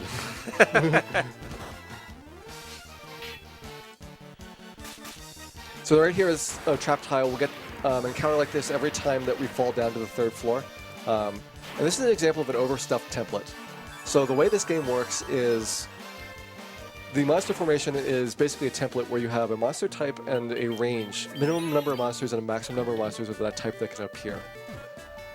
And it'll randomly distribute them, equal probabilities of everything in that range, up until the 9 monster limit.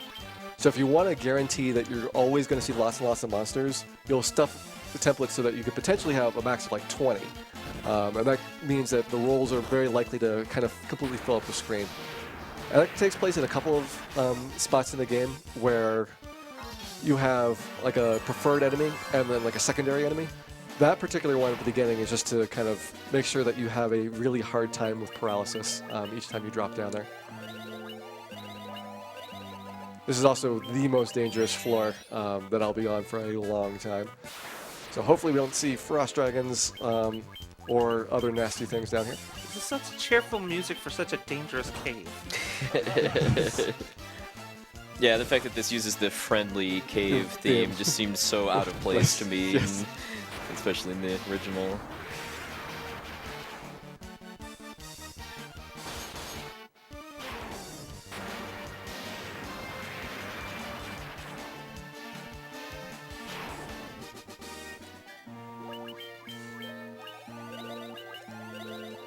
Almost through the 3rd floor. Then we get back up to the 1st floor, which has those cockatrices and wizards and so on. So like, there's no place in this dungeon that is safe. But at least this one's a little bit of a breather.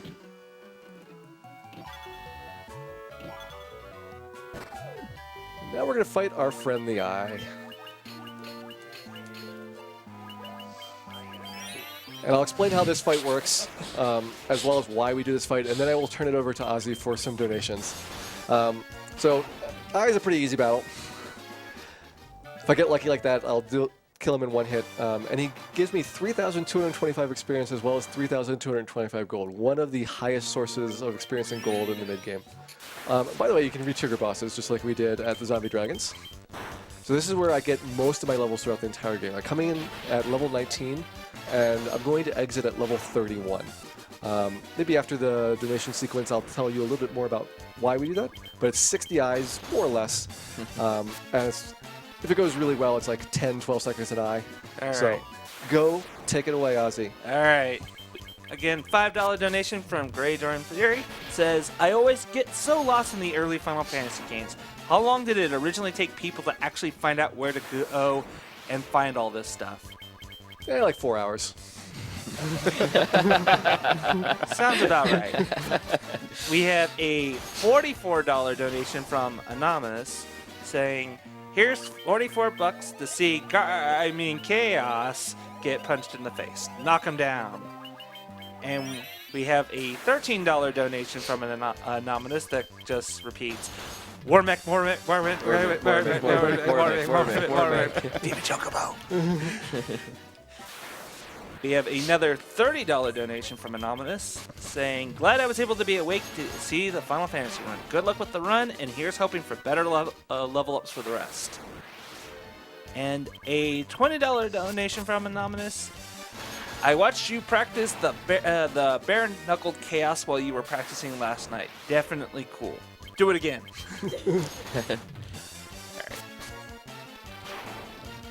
Thank you all for those donations, guys. Keep it coming. Thank you, everybody. They're all well appreciated. And again, we are looking to get the Chaos Bare Knuckle incentive in there, as well as donations to name anything possible Warmech that you can. Because we want to entice Warmech, make him feel very welcome and at home. Yes. We saved a spot on the couch for you, Warmech. Yeah. Sit down right here. I don't know how many playthroughs I've done of this game, like probably 50 or 60 with these splits that I have at home. Yeah. Never gotten Warmech in a speedrun. Yeah. I went out and bought a new cart just in case my old one was broken. So this is a cart I got about 2 weeks ago. Hopefully this has got better luck. Still no Warmechs, but I'm just really hoping, because Puexel here has been asking me every single time. Yes. He wants to see Warmech. Villagin too. And then as far as what bare knuckle chaos is, by the way, too, is that yeah, like we talked about a couple times, chaos in this version of FF1 is massively buffed compared to the original, with 10 times as much HP and double the attack power. And that incentive is going to be to punch him out with no weapon equipped. How hard could that be? Well, you're going to find out. We've reached that goal. All right. Yes, everybody. So now it's time to just donate everything to Warmech. Yes. Everything goes to Warmech. Got it.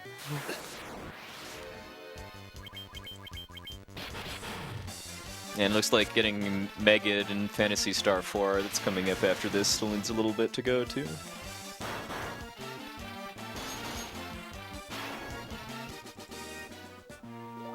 So while we were reading those donations, we got 4 levels.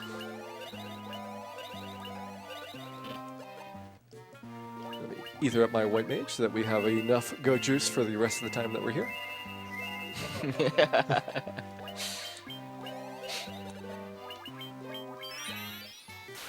And so we have another couple of places that we could be doing this grind instead.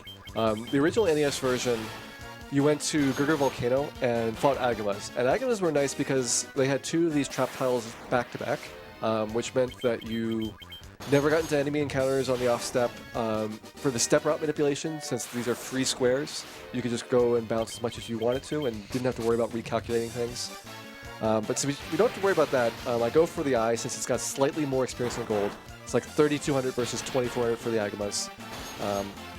And we can also do a couple of other things that are break even if everything goes well, but tend to be a little bit worse. So we could go back to ordeals or even stay there fighting those zombie Ds.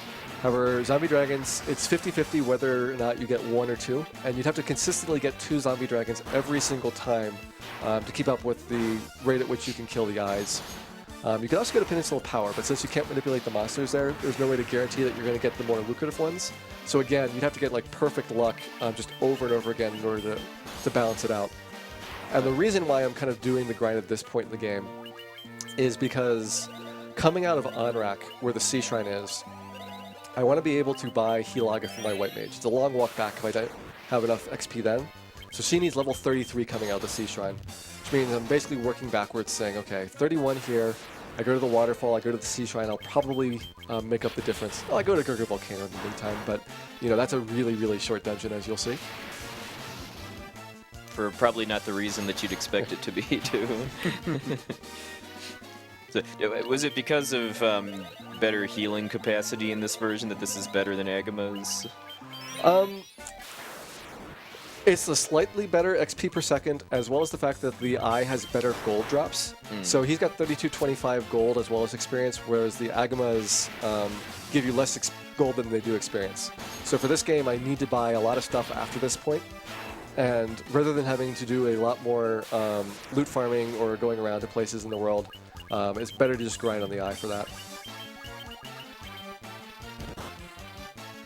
As you can see, I'm getting into these encounters every once in a while in between eye battles is why I'm saving frequently, as well as the fact that it'd be really embarrassing if I fell down the pits, which I have done before. Fortunately, the saves mean that you only lose a couple of eyes in progress. You also start seeing that the mage's spells are getting a little bit more powerful. It's a subtle effect here, but once we get like 8 more levels, they'll be able to one-shot these guys pretty easily. White Mage is already starting to get to that point. Now, one thing that does make the Eye a lot better of a fight in this version of the game is they've heavily nerfed his Gaze ability. The original version of the game, Gaze was an instant death attack, which if you had less than 301 HP, would just be complete death for that Go person White that you targeted. Mage. You're contributing. But in this version, he actually has 4 special attacks called Gaze. The first one you've seen just does damage. The second one, the third one do status effects. It's not until it gets to the 4th one that it's instant death, and you're not seeing him last very long, so he's not getting 4 attacks off. And I have tried giving the White Mage better equipment. There's a Mithril Hammer that we get in Elfland, but it really just brings her from like 4 damage to 8 damage. So unless she gets like a really lucky hit like she did earlier, it's not much of a contribution to the battle. Yeah. This boss is kind of an interesting history as far as localization / censorship too. Yeah, this is the one sprite that got a really major overhaul. The original Famicom version, it was a Beholder, straight from Dungeons & Dragons Beholder, like perfectly done Beholder. It's a beautiful piece of sprite artwork. NES version took it out. That's pretty much the only thing that they were afraid of for copyright reasons for the monster graphics.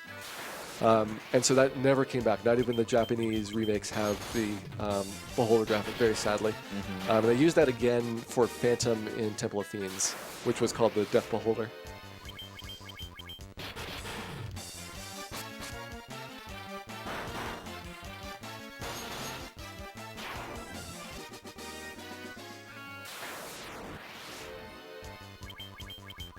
Getting some decent level ups on our red mages. You can see Garrett there with 311. That's probably in good shape. Frit needs a little bit more for me to be comfortable with it. We're at level 27 right now, so 4 more levels to go.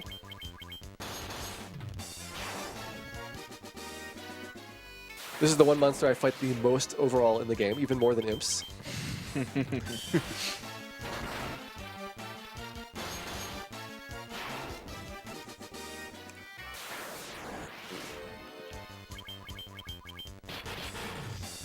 And there's another technique that I sometimes do if the red mages have a bigger separation in terms of their HP. What I'll actually do is kill one of them off. So right now the Eye's 3,225 experience is being split 4 ways, which means we're getting a little bit more than 800 a pop. Right there we went to level 28 for Minwu. And if I kill one of the mages off, it's split 3 ways, so we get about 1,000 or so. That saves, maybe 3 or 4 minutes during the run, optimally, if you get good luck on the red mage's HP. But since I didn't really know where we were going to be for their HP totals, I didn't have a comfortable way of killing the red mage off early. If we get a couple more Thundaras, Frit might be taking a nap, but we don't have a lot of eyes left. With that said, I'll take this moment to shout out that we have some amazing prizes for this during this run that you can have a chance of winning. One of which is the very copy a copy of this game that you're seeing here that, you know, just so happens to also contain Final Fantasy II with it, just saying. Not only that, there is a Final Fantasy IX Steam Key and a Final Fantasy Bomb Perler. All of these are currently the only one you can possibly get during this run is the cartridge of the GBA version. But the Perler and the Steam Key for Final Fantasy IX will continue on until Quest for Glory. So there's a lot of cool stuff here to look forward to. Yeah, because the GBA cartridge that Gyre is playing right now does indeed have Final Fantasy II on it too. It isn't the story of how you started speedrunning this version pretty much that you started looking into Final Fantasy II GBA, then just decided to play FF1 just on a whim and like, hey, okay, I think I'll speedrun this instead. Yeah, so I played a lot of the early Final Fantasies, and I was looking for a good version of Final Fantasy II to speedrun, and the original Japanese version of Final Fantasy II on the Famicom is a really, really kind of tedious run in the mid-game. Like, there's a bunch of enemy encounter formations which they'll take like 60 or 90 seconds to do their turns because they'll just do animations over and over and over again because it'll illustrate each individual hit.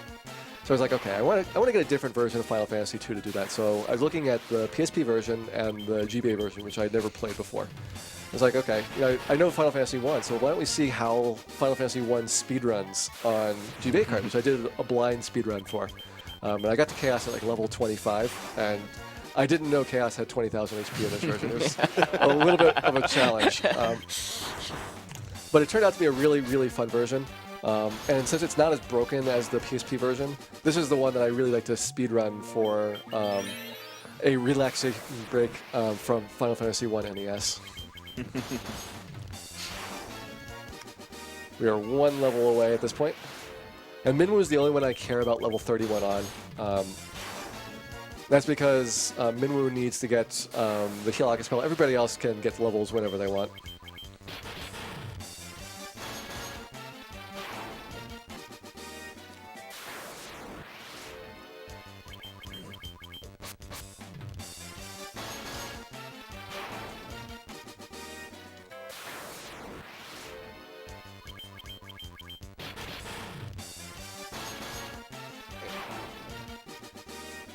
Guessing 2 more eyes, maybe 3. I try to keep track of roughly how many eyes I've done overall, but it's a little bit of variation every time because you're going to have characters dead at different points, which is going to mean XP is distributed differently every time that you play through here. Yeah, and unfortunately for its skin, I think we found our Dan too. Sorry, Fritskin.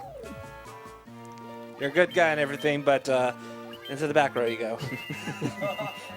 Well, at one battle, he will be in the front.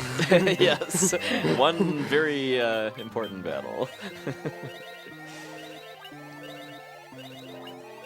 So we've gotten a little bit more MP and HP than we had the first time that we went through this floor. Our attacks also do a little bit more damage. It's still a very scary floor because of the sorcerers as well as the random wandering frost dragons. Even the dark wizards are very concerning because of their Faraga. You have a 90% chance of ambushing them. I guess you have a 90% chance of getting a preemptive, which means that you get to go first. So you either basically go first or they can pretty much kill the party. While I'm here, I'm also going to drop by the bottom left corner, which gives me 40,000 gold. There's our Dark Wizard. Bye-bye. I first encountered the Dark Wizard in packs at 3, and I didn't realize they could just spam Firecrack.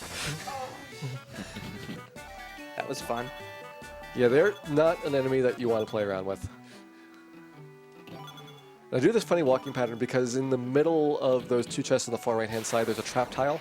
And the chest in the upper right-hand corner is the smallest amount of gold overall, so it's kind of like a trick prize that, hey, fooled you. You were greedy, you wanted to get all the treasure chests, but you can just do that and skip it.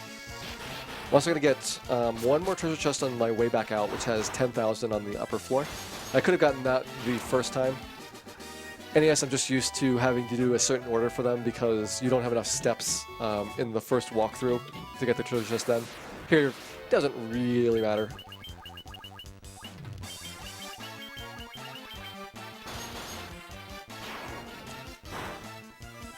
These guys are not quite as threatening as they were back in the Marsh Cave.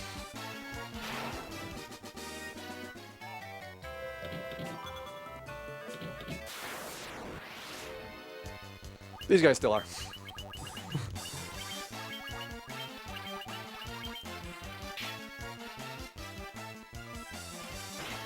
The block there on the red mage was the buckler. It's a 2 defense item. And it won't show the animation unless they actually have a shield equipped. It's the only shield that the red mages get, or item that they can get in their shield slot until the very late game when they can get a pro cape. So I just get it for, hey, 2 HP might come in handy sometime, as you saw in some of the early battles. We are out of there. Never to return till our next playthrough.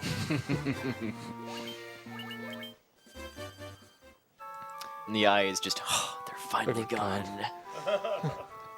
We might see the eye again. Our friend does show up in the Sky Castle where he's a random wandering enemy. And he is unrunnable there as well, so, you know, I might get a couple more kills in.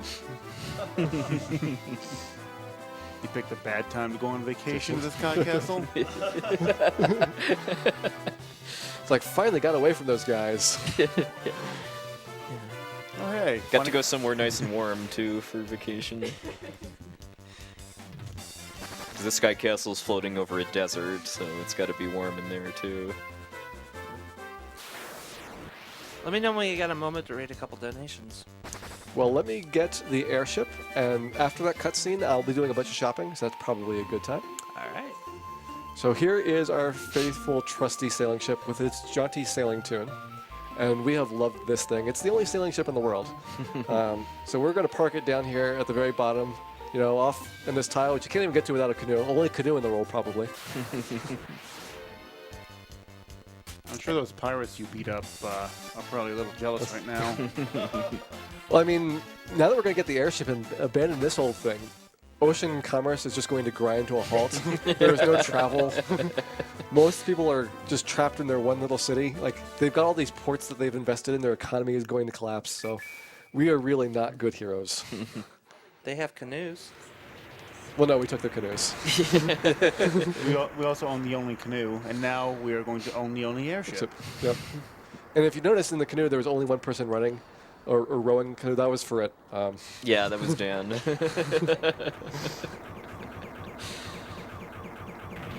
So here's our cutscene. I'm going to go off and do a bunch of shopping, go back and revisit some of our previous towns now I can buy the spells there. So this is a good time, Ozzy, for some donations if you want to read some. All right, I got two here for you. I got a $40 donation from Anonymous saying, "Love listening to you guys explain as you go." Thank you for that donation. And we also have a $50 donation from Rizu-kun saying, "Put this towards naming Cyan Warmac." He'd like that, Yes. I'm sure. Anything we can do. Warbeck, you are welcome in this speedrun. Please come out.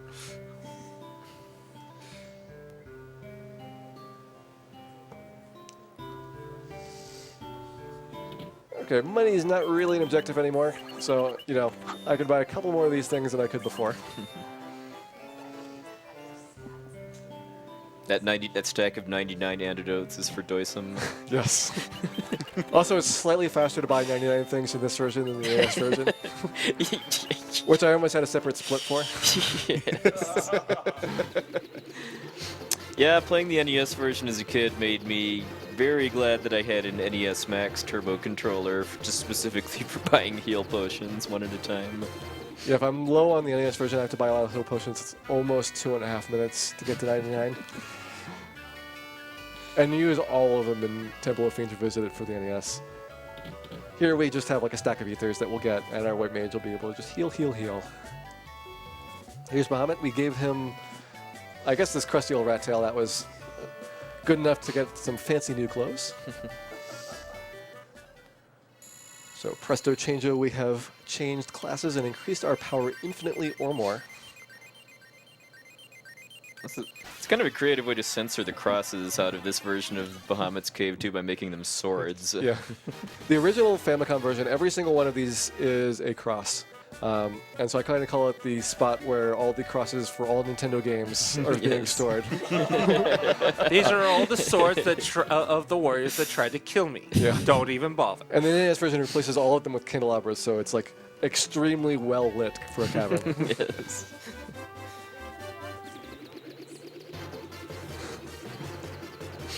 Bahamut's getting nearsighted in his old age. Yeah. Yes. So we're going to stop by for the caravan. You can actually land directly on top of the caravan in the NES version. They've taken that out, so I have to do a little bit of a walking in the desert. But there is a little bit of a trade-off. So underneath the bottled shop ferry, we got another shop, and it sells some really cool items that only appear here. They are one-time buffs that you can use in battle. I bought the Giant's Tonics, which will increase your max HP temporarily for one battle, 200 extra HP, and the Speed Drinks, which temporarily increase your accuracy. Both of those are going to be used in the Chaos fight.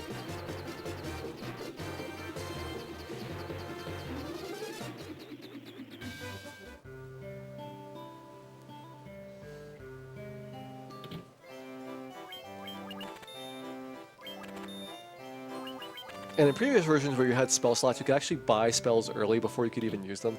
And it didn't matter because, you didn't have a spell slot, so, what's the harm of selling you the spells? Here with the MP system, you can't buy spells until you hit the appropriate target level, which is why sometimes I have to revisit even though I have enough cash to do things in the early game. So things like haste would be really nice to get. And, I'd carry it around for a couple levels, but it's a case where you just can't simply buy things until they're ready to be used. I'm just going to stop here and get Thundaga for my red mages, as well as stock up on those ethers that we like so much.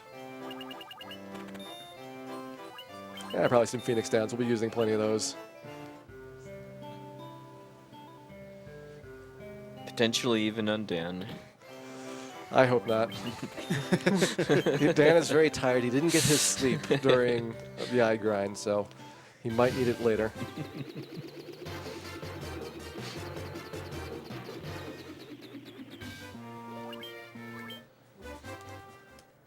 So now Gurgur Volcano. This is a much faster dungeon than you might expect from everything you've seen so far. It's because whenever I'm stepping on the lava tiles, it does 1 HP of damage to the party, but you can't get into random encounters. So I've gotten through this place. My best run was a single random encounter on the GBA version. You can actually get 0 random encounters on the PSP version because of the lower encounter rate. Let's see how many we get today. Also, totally nerfed the sound and it's flashing effects. And yes, it's wonderfully visually illustrated. You are definitely walking on lava. This is my favorite floor. It's entirely on fire.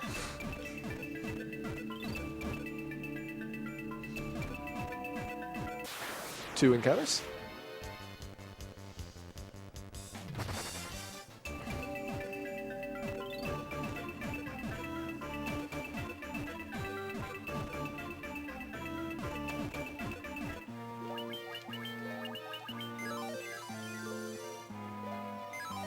You cannot die to lava. You'll be left with 1 HP, but it'd be really embarrassing to die to a random encounter.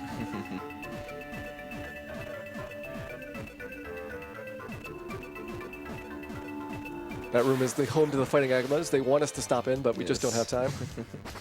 Agamas, come back!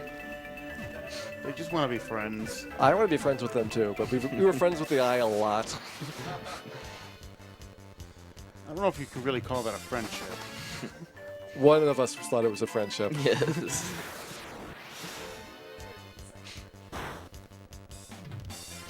No, four of us, and it's majority rules. Yeah. Okay, so Gurgur Volcano's done. 3 or was it 4 encounters? I think it was 4 at total? the end there.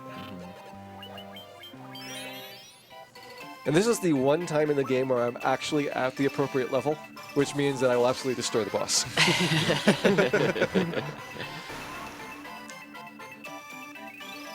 So we got Carrie, who's been renamed Marilyn in this version.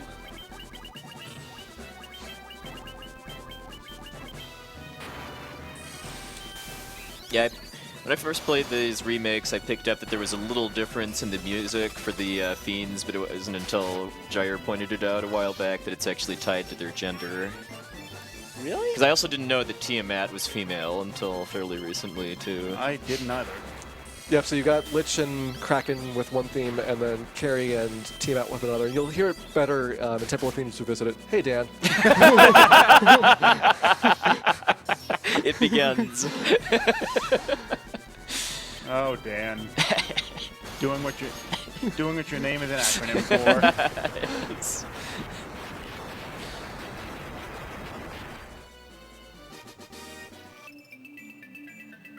So once again, we are completely shocked and amazed that we have beat a boss, so we need to go and celebrate. Shock! I believe they're just shocked that Dan is not with us. Amazed! Yay! Takes him a little while to kind of process the two of those. And this would be the Final Fantasy IV themed optional dungeon. Yeah, there's 2 separate tiers of the bosses. So the first time that you fight a boss, you have a choice between... Actually, let me go and get back out before I go and explain that.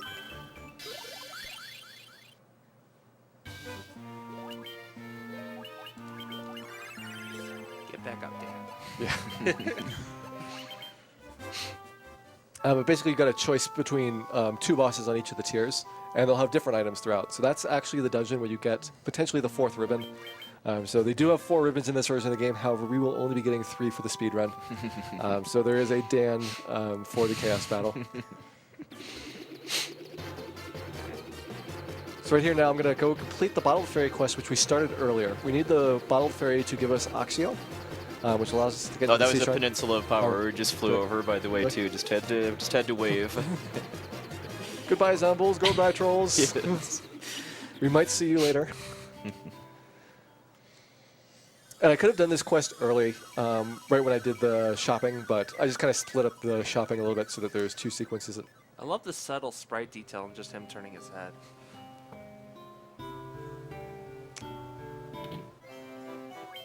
Okay, I should have enough cash for this. Speaking of cash, Do we have some donations? we have a $255 donation Nice. from Vaxer. It's saying, looking forward to many fists. Thank you, Vexard. Let's go put some armor on. I'm going to go start selling things to free up a little bit of space in my inventory. There's no limit to things that you can carry, but I need to be able to access items during battles more frequently in the late game. So by selling things, I can do my cursing a little bit faster. So those tents, those are old and cruddy. Potions, don't need those. Gauntlets, yeah, whatever.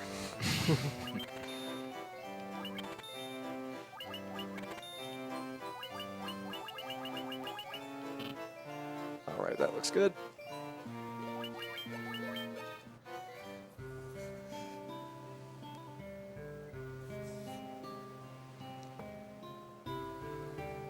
And here's another point of the game where you have a branching segment. So like earlier when we got the canoe, we had 3 choices.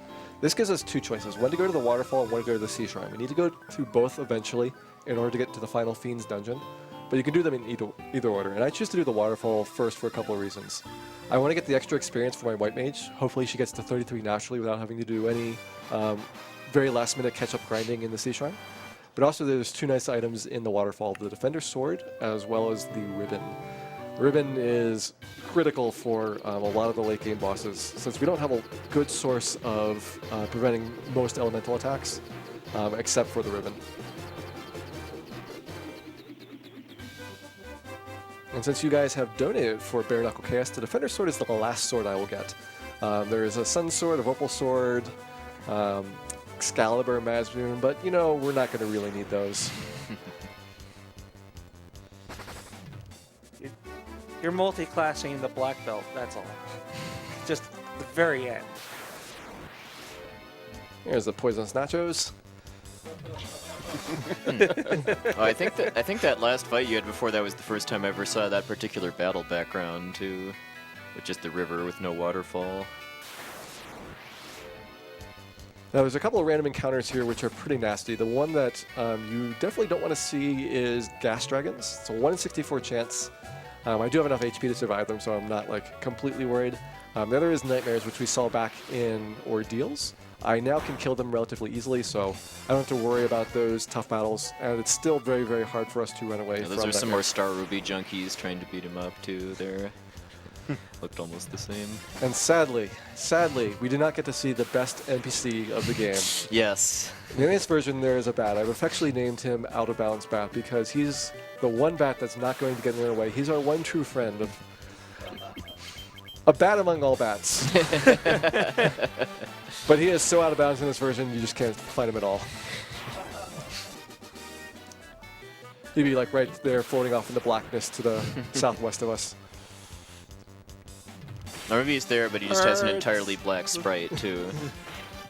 So many birds. Oh, thank God. Chasing after this robot. I only need one of the gold items in there just to make sure I have enough for buying Hilaga after the Sea Shrine, but robot moved 3 times trying to dodge me. No wonder he's breaking down. Yeah, it's the robot from Robotrek. He is pretty broken but down. even after he breaks down, he still keeps moving around too.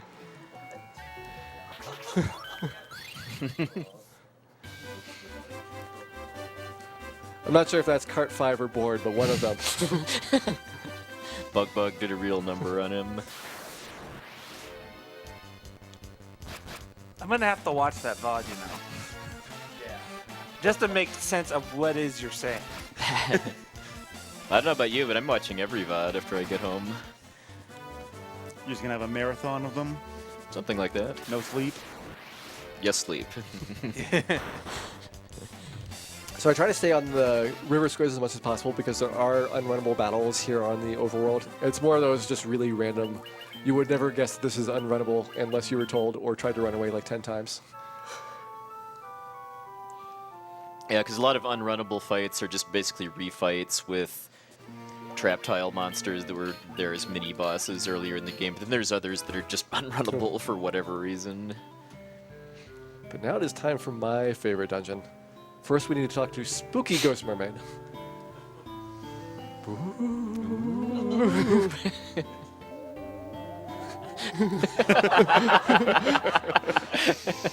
And she lets us get into the bucket, I mean barrel. It's a barrel with a porthole and a snorkel. Yeah. It's okay, you have Oxyale. I'm I've, sure I've this always works. been a fan of this cutscene too. That's added to the remake. I like the fish. Just like, The music that plays here is also unique. This actually plays nowhere else in the game. yeah, this is my favorite music track as well as probably my favorite dungeon layout. Like, overall, it is my favorite dungeon in the game, except for the boss. Yeah. I actually got lost here quite a bit. Yeah, this may look like Ultros on my shirt, but for this particular run, it's Kraken. Don't tease the octopus kids. Nope. Do not. Also, don't tease the Nagas. This one opens up with Thundara. You fight another Naga in the Sky Castle, and you think, oh man, this one's going to be even more upgraded. But that one just does defensive buffs. So that's like free experience.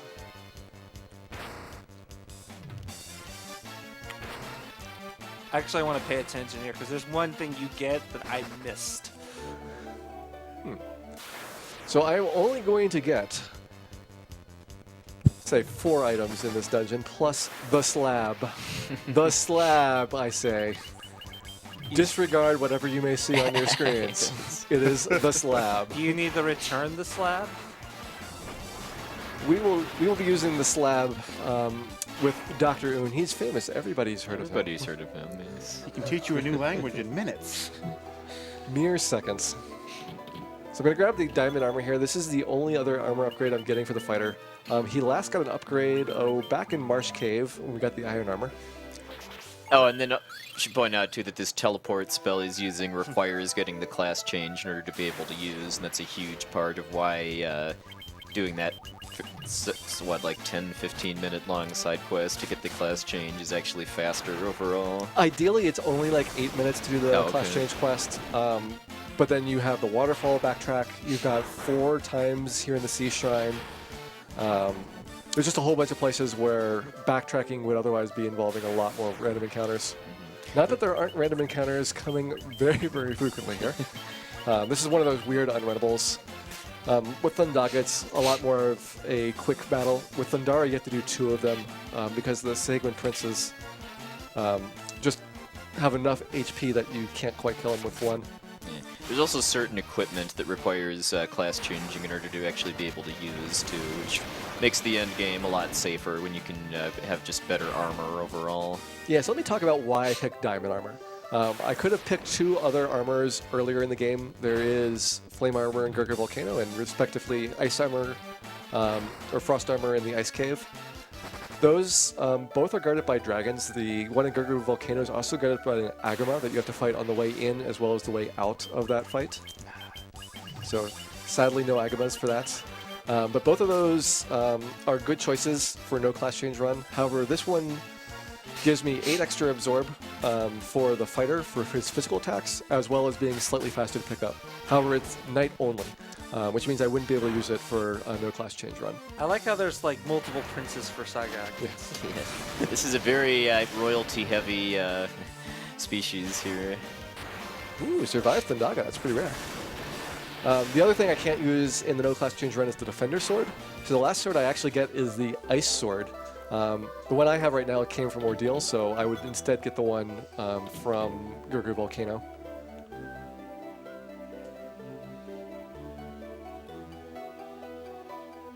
Just enjoy the music. It's the only time you hear more than like 6 seconds of this background track. before we rudely interrupt it by getting the slab. Slab. Yeah, I bet the language learning service would be a lot more successful if they just called themselves Slab instead.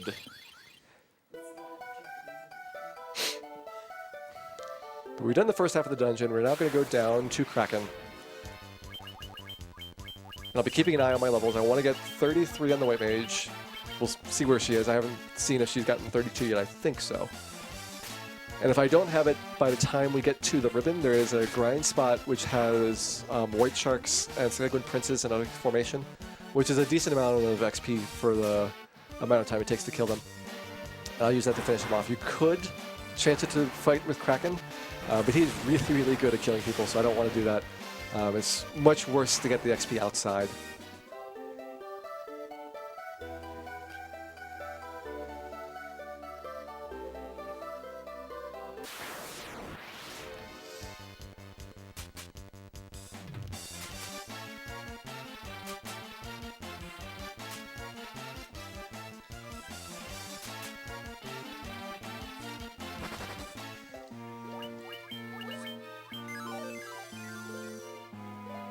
Using Healara and later Healaga is just a faster way of doing recovery if you have lots of people damaged, so I typically wait to get everybody down at least one good heal, and then just heal the party all at once.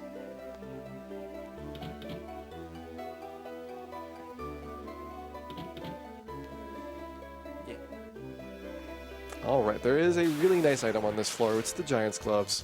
You've seen me use temper spells on the red mages, and the Giant's Gloves cast a different spell called Saber. Normally it's Black Mage only, Black Wizard probably, and it's a pretty high level spell. And it's self-cast only, too, which makes it a lot less useful than you'd think it would be. It is slightly more damage increase than Temper, plus an accuracy bonus. But with this Giant's Glove item, I can then have the fighter buff himself. So that means I'm going to have 3 buffs per round for the remaining bosses.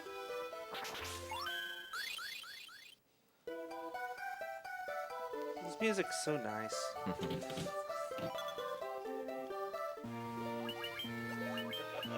Yes. Got another ribbon there, but like we said earlier, is basically the ultimate defensive item in the game. There's a total of 3 of them that can be gotten along the route, too.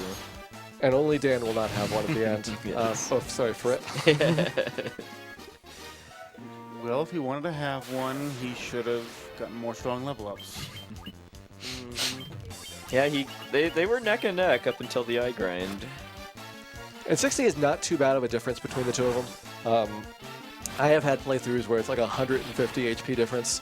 Ouch. And it's just the randomness of the way that the strong levels distribute their HP gains. It's a lot more of a significant factor in the early game because 25 is just such a big difference. Just to promote some upcoming incentives, we're still a little short, about $30, to have our runner for for Phantasy Star 4 learn Megid, and I'm probably butchering that. Yeah, but it's normal. Megid is how I've always pronounced it. Yeah. Too. It's basically you never bother to get the most powerful spell in the game. So if you want to see him go out of his way to get this spell and basically nuke everything. And he'll be using it on the final boss too if he gets it. So if you want to see that happen, we still got some time for that. As well as there's the glitchless QFG1 EGA run for Quest for Glory. It's after all the series runs, he does a glitchless run of the first game. It'll be on the original EGA version of the game too. So a very, very blast from the past. All right, Minwoo, I don't know how you've got so little experience, but Minwoo is still 32, so we need to get probably 1 or 2 more of these White Shark battles. Don't ask so many questions.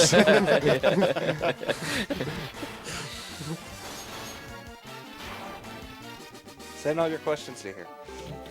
There we go, 33, and I need that just to buy Healaga. And again, I could have chanced it on the Kraken fight, but Kraken is a jerk. Yes. Kraken is Kraken. Kraken wants his seafood soup. Make calamari out of him.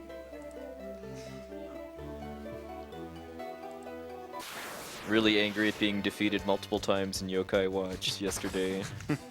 It was worth it. Made him angry, Ozzy. It was worth it, though. He has the best music in the game. Well, here his dungeon has really good music instead. And we get to hear the male theme again, which we have not heard since Lich. Okay, water elementals, this is the one unrunnable on this floor. They can come in packs of 1 to 3. If it was more than one of them, I would probably just break out Blizzara since they're weak to ice. Most aquatic enemies are weak to thunder, but there's a few rare exceptions. Pirates as well as water elementals are the two you're probably going to run into.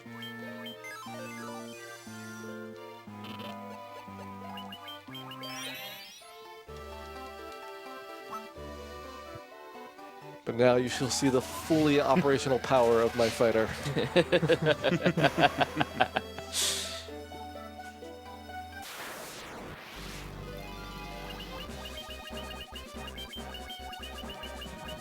Sprite animation makes him look like he's trying to be very haughty, you know? It's like,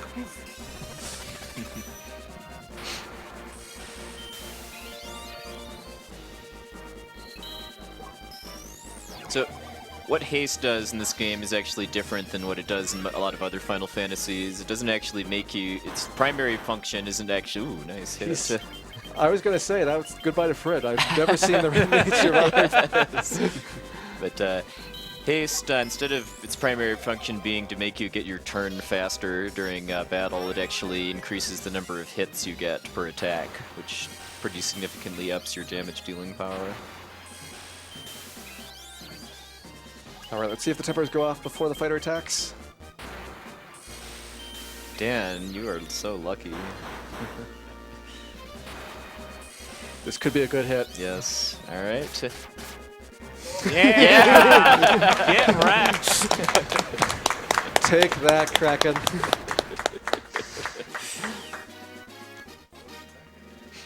And Dan gets better for it. Yeah, but they did have some nice attention to detail in that Kraken gets 8 attacks per round, being a octopus. Yeah, Kraken gets 8 attacks per round, 1 for each arm, and Tiamat gets 6 attacks, 1 for each head.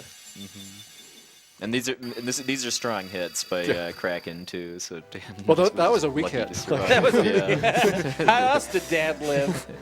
And Kraken's not happy about getting beaten like that too, Yeah. and he's gonna be back and much angrier. He will have his revenge. in the near future.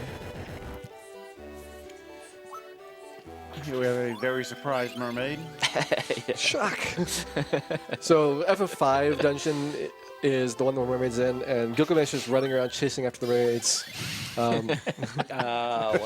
making somewhat suggestive comments about them. So we're not going to go to that dungeon. It is a silly place. Yeah, I know in the PSP version, the other bosses, I think it's Omega and Atomos, are basically the hardest bosses in the game outside of the Dungeon of Time. Is that true here too? Yeah, more or less. Like, I think they're probably harder than the Final Fantasy VI bosses. By the way, I walked out of the magic shop before teleporting because teleport very literally takes you to the last location you were, which was right outside of the magic shop if I cast it inside. I swear these look like red 13. Red 13, Red 13, Red 13 with a cold.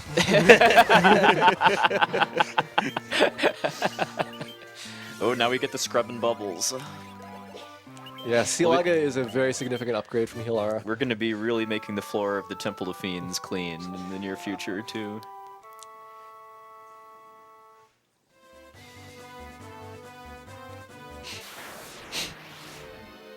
Alright, this is an unrunnable battle. No idea why.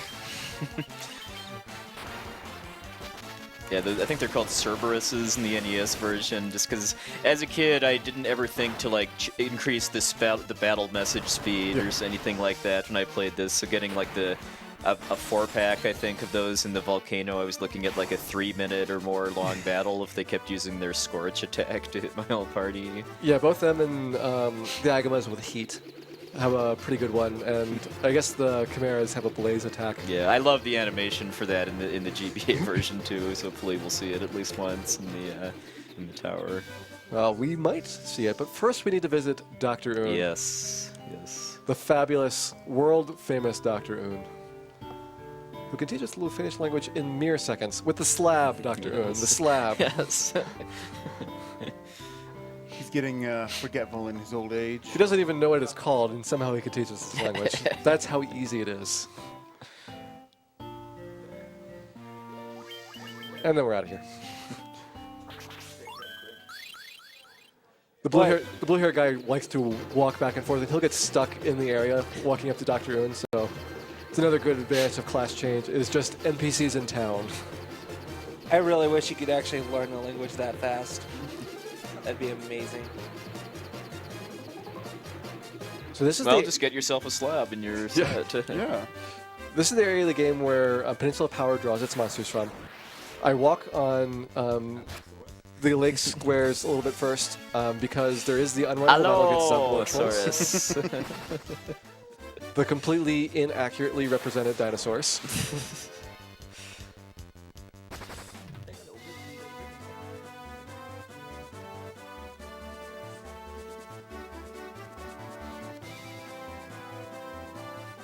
This is a slight map change. In the NES version, this is solid down the side, but here you can just walk in instead of having to walk all the way around the town. Okay, these guys. These people, in addition to having a strange language, also built their town in an area that you can't land the airship next to, so... And in the middle of all of these dangerous monsters, I don't know how they even take one step outside. Well, they don't take any steps outside. They built the town so they didn't have to deal with that. All right, we got through there. And their houses look like Hobbit Town or something. That's one of the more obnoxious NPC sequences. Yes. There are two back-to-back in a one-tile corridor. What is with all these strange characters suddenly coming to our town? There's other people, not just us? Okay, we'll get out of there. Yep, not anymore. Not just strange people who understand our language.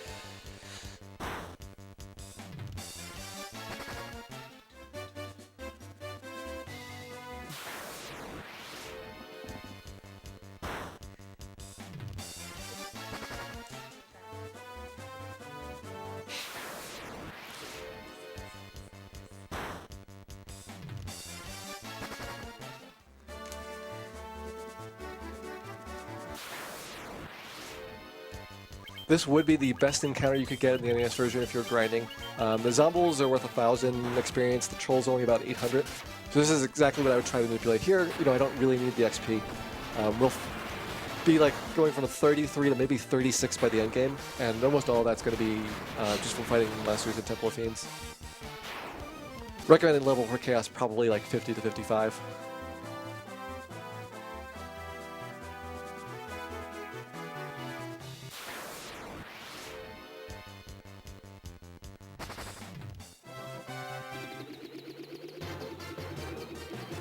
Slight geography change, they've moved Mirage Tower down. So you used to be able to see it walking left from the airship. And that throws me off every time because I will walk down south, coming out of Mirage Tower. And then I'll be like, hey, I missed my airship. This is a surprisingly short dungeon for completely different reasons, not the lava tiles this time, but because there are so many shortcuts you can take early on.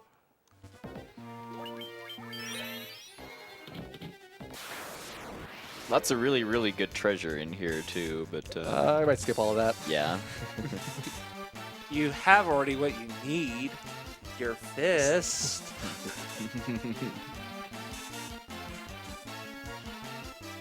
These robots shooting you with a squirt gun. Normally we can get away from them. There we go. First floor done.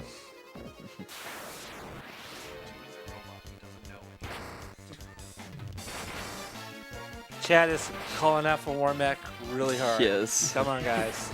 It's coming up, like about 10 minutes or so. Yeah, 3 floors in this dungeon, 5 floors in the Sky Castle. We need to get Warmech on that 5th floor. Oh, hey, I remember you. Brought his friends this time. It's a convention. Yeah. People are dying to get into it. Well, he brought his friends, but I brought the Faraga. Don't you hate it when you go to a convention and everybody else is wearing the exact same stuff you are?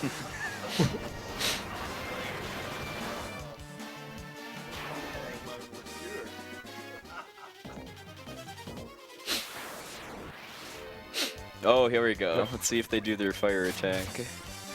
Well, that one isn't. There we go. Lay. I just for some reason find it hilarious that the Chimera is just standing perfectly still while it's spraying fire in every possible direction like that. I'm not sure if I like that one or the one that is the solid column of fire that just moves up and down. Yeah.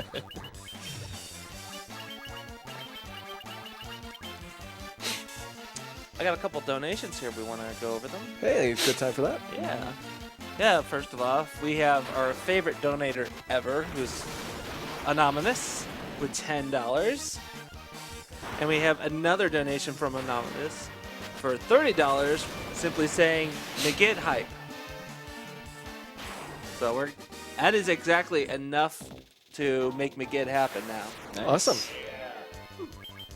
So Jaseed will be getting in touch with his anger, trying to resolve his anger issues against the profound darkness.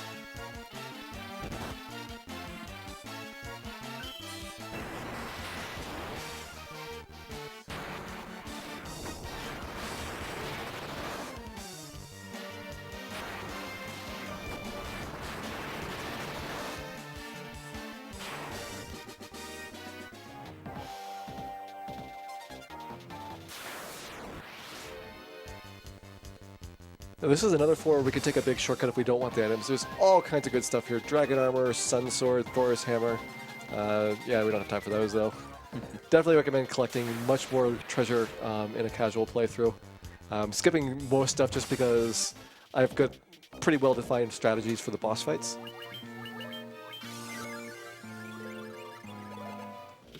And Blue Dragon time. Normally I don't even bother to heal before it, but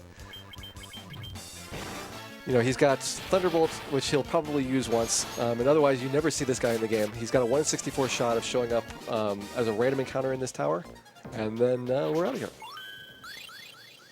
And 5 levels to go until Warmech. Yeah.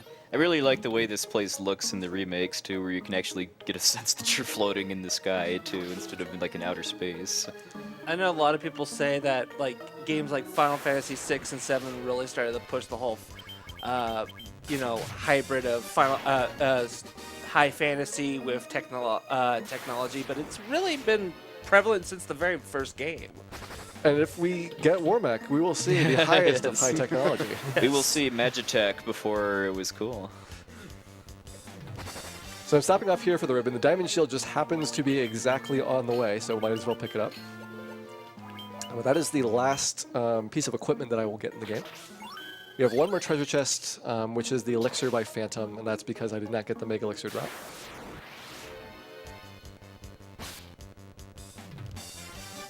Everybody's chanting Warmech, come on. Warmech, Warmech, Warmech, Warmech, Warmech.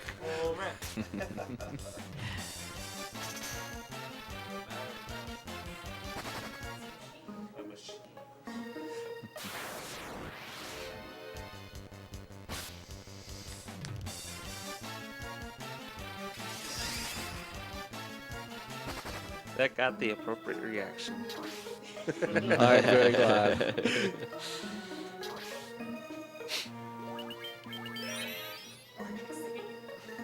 So this floor is the only one that you have to take advantage of the fact that things wrap around infinitely in the game. You kind of see it in the waterfall in the NES version where you start seeing the entrance all the way from the cube area. But here you have to actually go up and right or down and left or any combination of directions that takes you 2 tiles in each direction off of the starting point.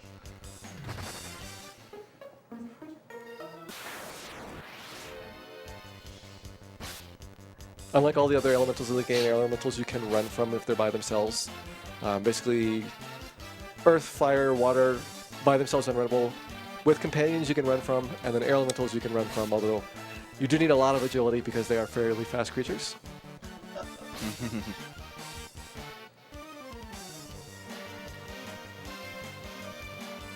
I promise we'll get away eventually.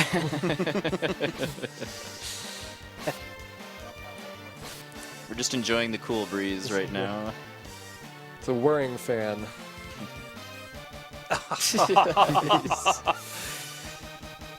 Probably would have been faster to kill them by this point, but hindsight's 2020. There you go. All right, let's do it. Here, guys. War mech. War mech. War mech. War mech. War mech. This floor does have the highest encounter War rate in mech. the whole game, I believe, too. Not gonna look, not gonna look. Come on, War mech. Come on. No. Come on. War mech. Aww. Not done yet, though. Not done yet. Come on. There are encounters behind the Fiend's tile, so, you know, There is still hope. small chance. Some high encounter rate, too, on that bridge. One whole measly encounter.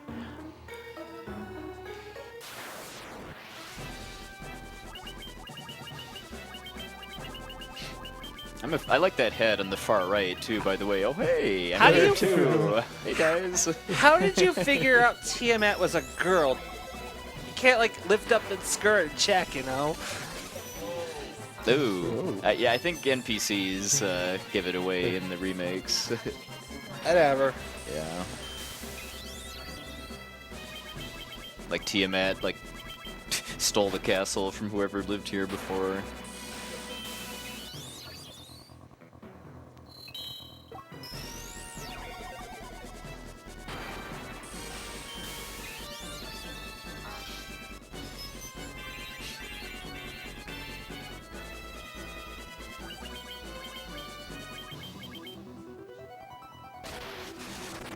There is actually a limit to how much stacking you can do of Temper, but the only battle where that's actually going to potentially happen is Chaos. Well, it actually will because of doing Bare Knuckle. Yeah, I mean, I get pretty close in these Fiend fights, like 7 Tempers, including the Giant's Gloves is normally enough. But it's just like over that round, so you don't really see like the after effect. There you go. All right, I'm gonna heal up and save after this battle. Yes.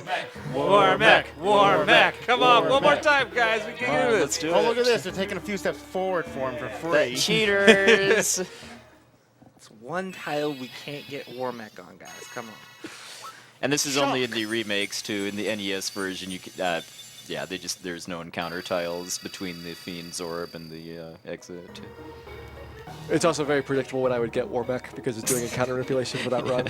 Yes. So instead of hoping for Warbeck, in the NES version, you very deliberately do not want to fight him. Yes.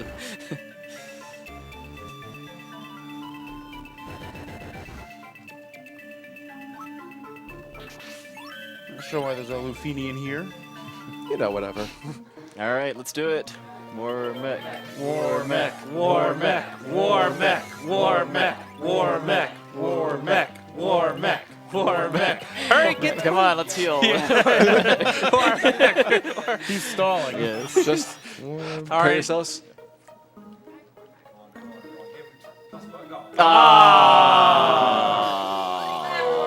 Reset and try again. I have never gotten Warbeck in a speed run. Ever. Dozens and dozens of playthroughs. It is going to happen when you're on like a 10-minute PB pace.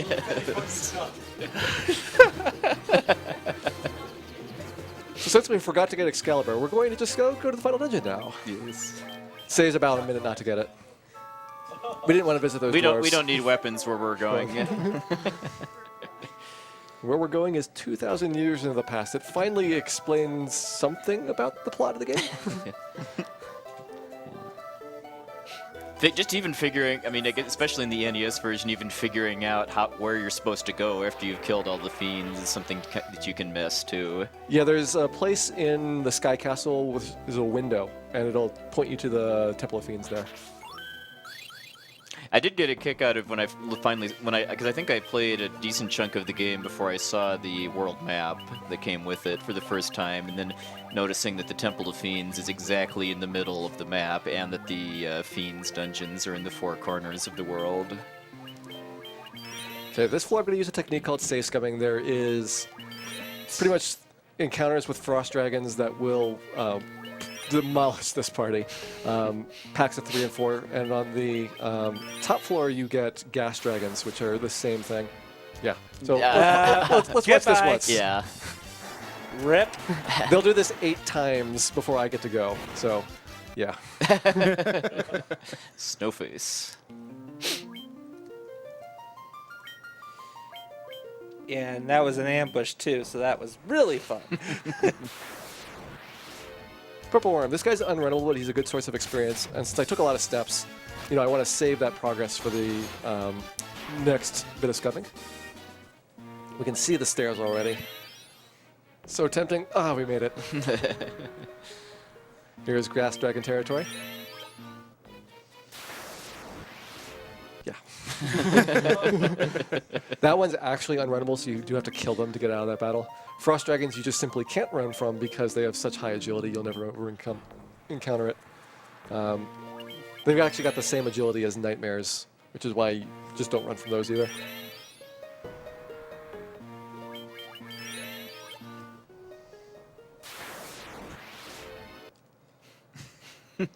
No thanks. Yep, pass. That's not even the full pack, I can come in 4s.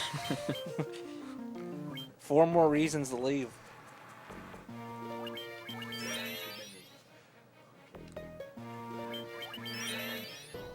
Well, he's safe scumming through dragons. Do you want to give a quick plug for the prizes for this run, Ozzy?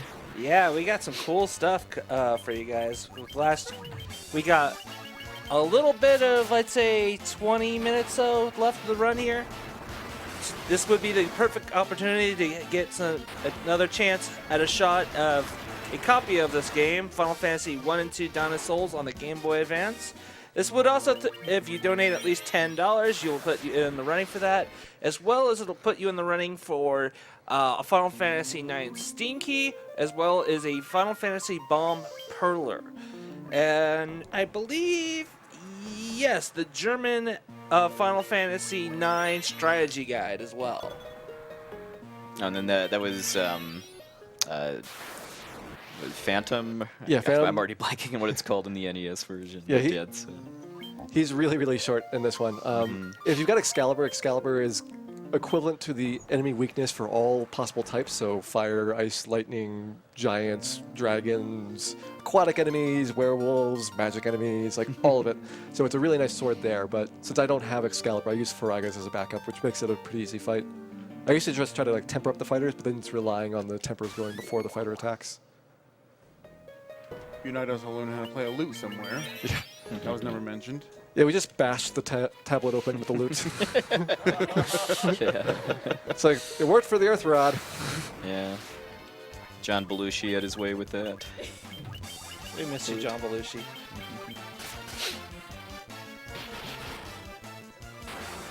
So another chance at a Mega Elixir here since he picked up the Elixir before, which is his replacement for it. That increases the drop rate for Mega Elixirs. By 1,000%. As well as evidently the encounter rate for these guys.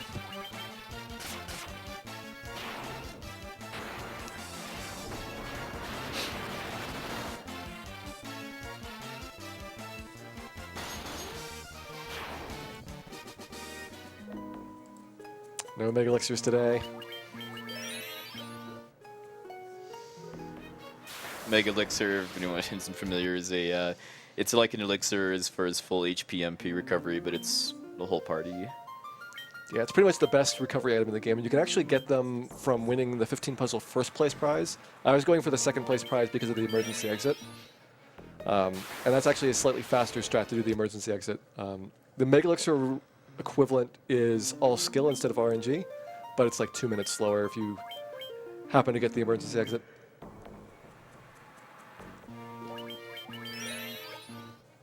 Last bit of saves coming. We're back in Frost Dragon territory. Loops around, going up to the top floor, then back down to the bottom. Hey, Preemptive. there Yes. The only good kind of Frost Dragon. Yes.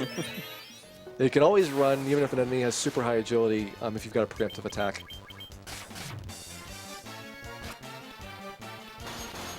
And I'm not sure if that's the worm's tongue or he's just really, really drooling out the side. Either way, I don't want to be near this guy. Yeah. I Truly. think I think it's drool, and that's why we need some scrub and bubbles on this temple. They do the work so you don't have to. We'll be seeing a lot of those when he refights the fiends. Those dragons really, really want to tell you to chill out. I mean, they're a very high encounter rate on the floor because multiple of the enemy templates are just Frost Dragons. So there's a fixed probability associated with each of a couple of different slots for fighting monsters. So if they want to get a monster to have a non-static probability, they'll just assign it to multiple of those. And so Frost Dragons, they'll show up really, really frequently as a result. Yeah, so once he's into the kind of basement levels of the Temple of Fiends revisited, every remaining floor is themed after one of the elements, and then it ends with, well, not ends, but it features a refight with one of the fiends who's been souped up quite a bit since the first go. It starts with ending with them, and then it gets more and more obscure where they have placed this trap tile that you'll have to fight a boss on.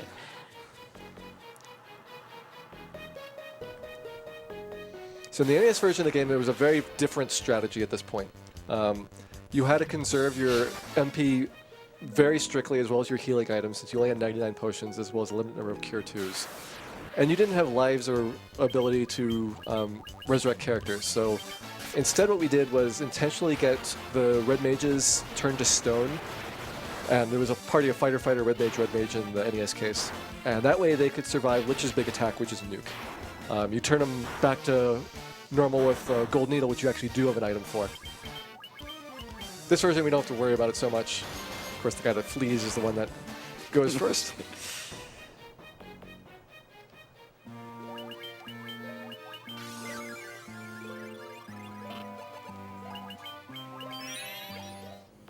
But Lich really likes to use magic, and his first magic spell is going to be Nuke.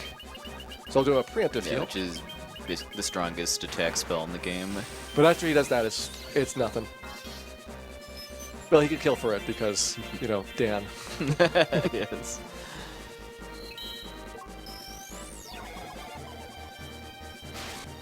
Or not. I think that's like 1 out of 4 chance, I think, for him to not use Nuke. Yeah, it's a pretty high This chance. turn. We'll use Healag again, you know. If it keeps him from using Nuke, that's good too.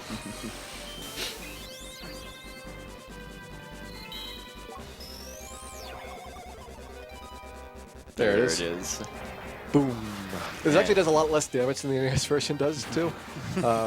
I've seen Nuke do, like, in the 300s. I think it could do max 360 in the NES. Best cure for Nuke, though, scrub and bubbles. Yeah.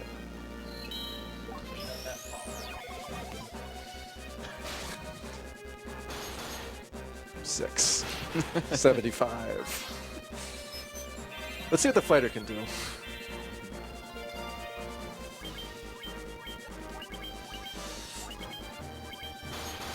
Another 6. Oh, Giant's Club. That's why it's... I've been holding down A and not paying attention. Well, he is really buffed now. Poor Dan. Oh, Dan. All right. Bam. 1984. That's a little bit better. Good book, too. He dropped his contact lens. He's looking for it right now. Oh, where'd Lich go? There we go. Nice one. Yeah, there's a lot of places in the game where I do memory cursor. Oh, you don't want to step backwards after you kill Lich, by the way, too. That's the other thing. Like, just like we did refights Agamas! on zombie dragons and on Eye, you can refight the fiends if you want to. In case you getting nuked once just wasn't enough. In case you want him to hit the other side or something. Please. Is this a good time for a donation? Yeah, sure, go ahead. Alright, I got another $10 from Anonymous. Thank you very much. And we have a $30 donation from Elian saying, "Hi from France. Thanks to all the team for organizing such a cool event. Good luck for all the upcoming runs." And just a quick reminder that this is all going to NAMI, the National Alliance Against Mental Illness. It's a great cause, guys, and we all want to see this marathon be a big success for them. So let's keep it coming. Those Agamas are just so unhappy that you neglected them in the volcano. I mean, they're following me around, they're jumping on our backs, and They even brought their pal Fire Gygas there. I wish you could get some of these formations in the actual volcano area, because then grinding would be much more efficient on 4 Agamas. That would be even better than things like the eye grind. Sadly, you can't get most of the good formations until you get to Temple of Fiends, but then it's pretty much too late. So besides scrubbing bubbles, it's also very important to have good dental hygiene, so you see all of our mages are brushing their teeth.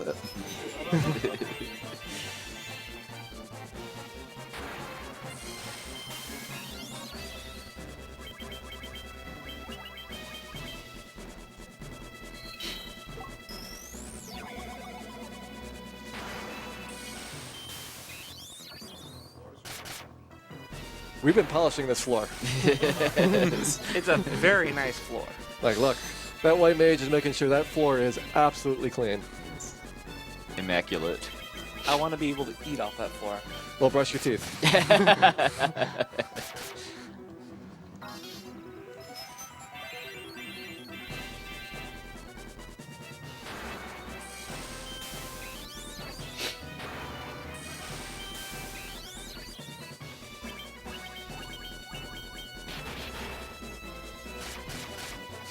Slight difference.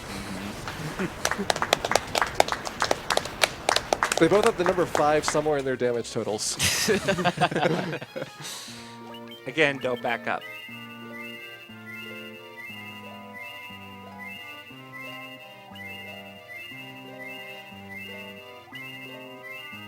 Jeez, you have so many ethers.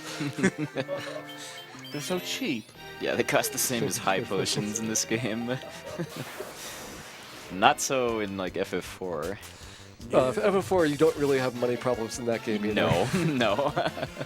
For a very different reason. It's like elixirs, I'll take 50. Yep. When you're only meant to be able to afford like maybe 1 with the money you have at the time. Maybe.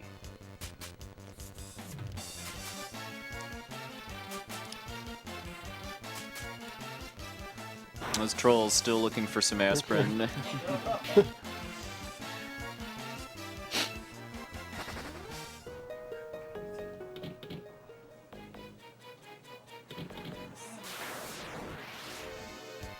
So the one unrunnable on this floor, water elemental, is they can now come up in packs of, I think, 7? I think it's 3 to 7 in here, so this is definitely where you want Blizzara.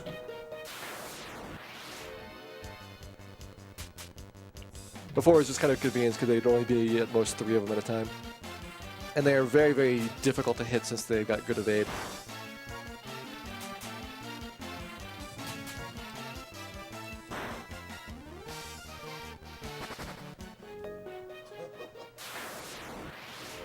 There they are.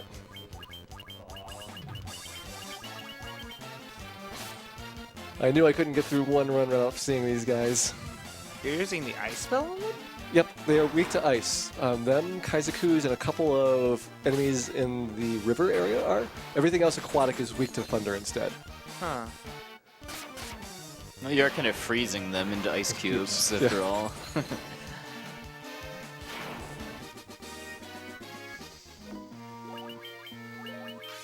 Alright, now it's time for certain octopus to try to get his revenge. Don't tease the octopus, kids. No, Please, nobody no, in the no, room no, tease the no. octopus. Who teased the octopus? Well, not Dan, fortunately.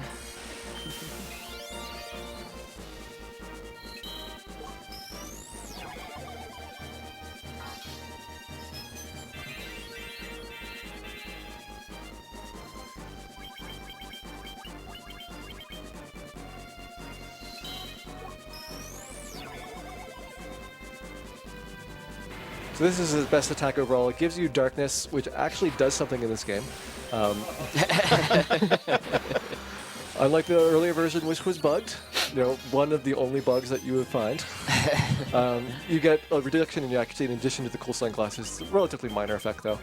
But another point for the NES version was this guy could hit for more than 999 damage. And it does display correctly in the NES version, despite everything else being capped at 3-digit displays. So the one thing that worked is the damage displays on Kraken.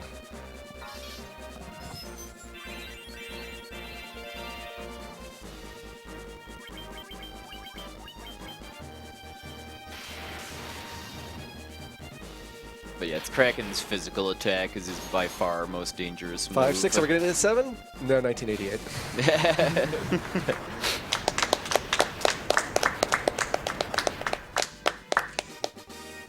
Hey Gyre, do you mind if I pop in for a quick announcement? Go right ahead. Okay. I just wanted to let you guys know we did have some kind of misleading indications that the PayPal issues were completely resolved, but it looks like what's happening is just some of the donations are getting through at this point. So definitely still try if you'd like to get a donation through because we really do appreciate your support. And if you can't get it through, please stick around and please be patient with us. We have the director of NAMI Utah working with us, and we're in communication with PayPal to try to get this resolved.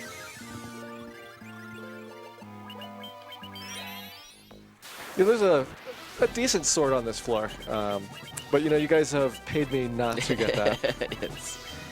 Yeah, the Mazimune, which in this game any character can equip.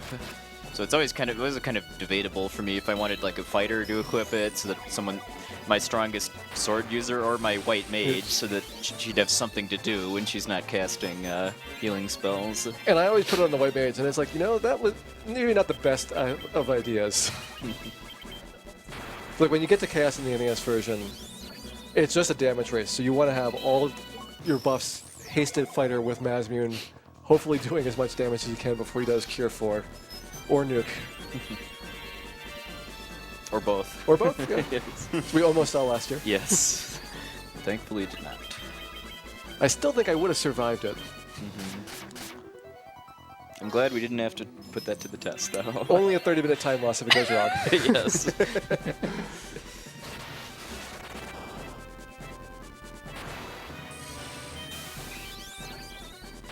Well, here we can save right before Chaos, so we don't have to worry about that.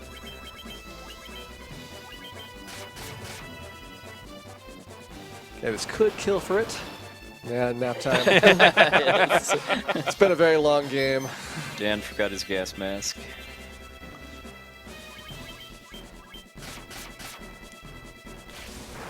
Alright. One more boss to go. One more boss to go. Yeah, just one. Yeah, and we have reached the required donations to see this boss get punched in the face really hard. Go for a TKO. We will Mike Tyson this boss.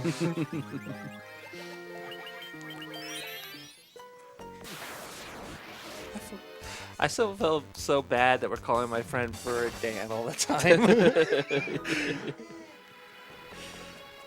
Okay, no more encounters on this floor. Original Famicom version actually did have encounters. They were from the top levels of the dungeon.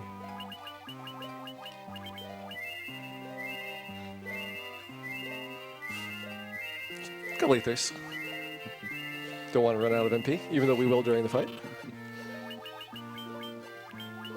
All right. It's your time to shine. But with your bare hands.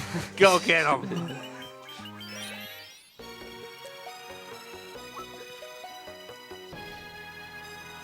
So that is 4 statues of the Fiends. They're not the highest quality statue maker made these. Yeah. Well, it was 2,000 years in the past. Past, that is it pretty was primitive. a bit, yeah. So yeah, like we said a couple hours ago, Chaos has 10 times as much HP and twice as much attack power as in the NES version. And a lot of the routing that Gyre did for this version of Final Fantasy is specifically designed around setting up this fight. Okay, Frit might survive this. Also, Chaos has all these cool attacks that take a lot of time, plus a rocking boss theme. Close.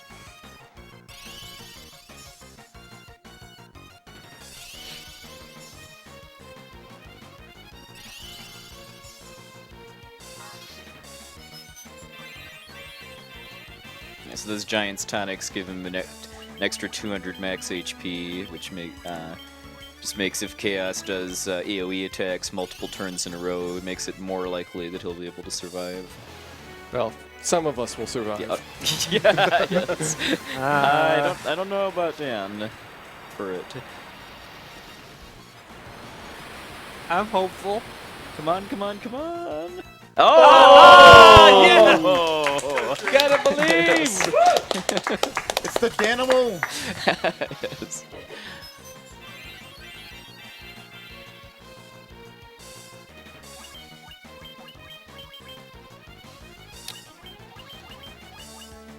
And for his buffing pattern in this fight, he's going to be using both temper, like a lot of the other fights, but also speed drinks, which increase the accuracy stat and and increase the number of hits you land per turn. For meaning more damage. Yeah, I'm a little bit worried here because Minwoo is not doing a lot of healing.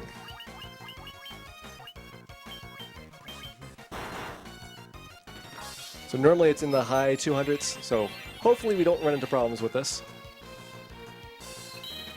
Minwoo just got bad stat growth. I'm going to guess on the intelligence stat. Yeah.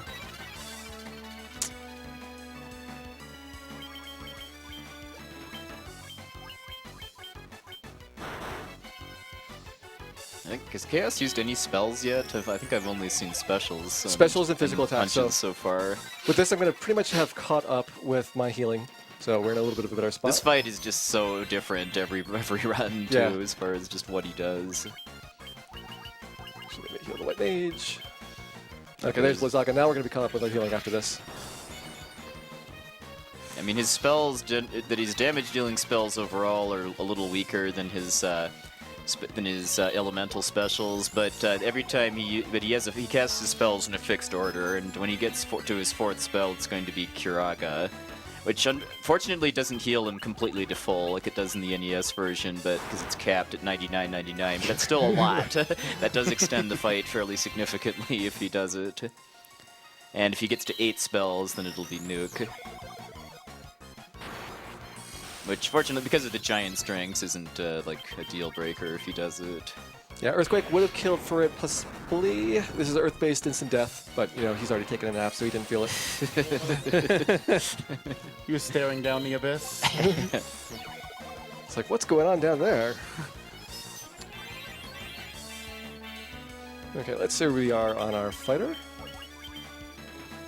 Cass is wrapped around at the beginning of his specials again.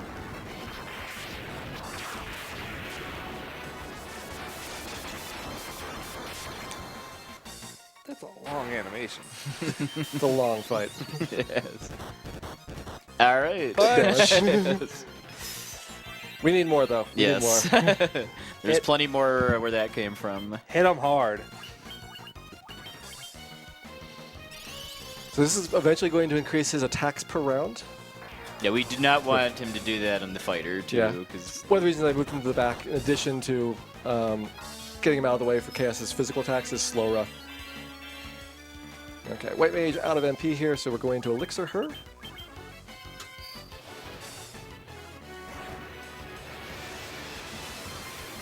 And he's timing it too, so that at right as the White Mage runs out of MP, he'll immediately she gets Elixir and can immediately start healing again in the next turn. Because yeah, running behind on healing is how you lose this fight. Very quickly. It's fairly secure once he gets started and gets the giant strengths and gets caught up, basically. But yeah, if he runs out of MP, then it'll be over pretty fast.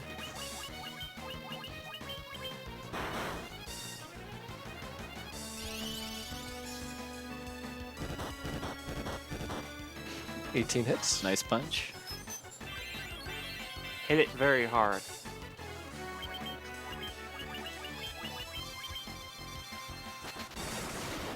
Okay, he's getting close to Kiraja.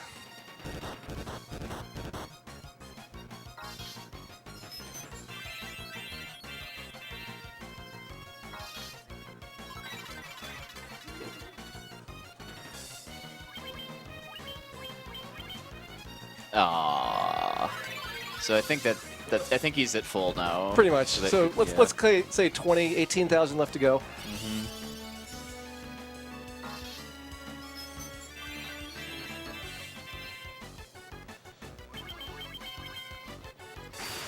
doing bare-knuckled strats, that was pretty much inevitable that he was going to do it too, just because of how much extra buffing you have to do. I have had so many fights where he does nothing but specials or nothing but physical attacks that he rarely gets to Kiraja. Okay, let's say 15,000 remaining.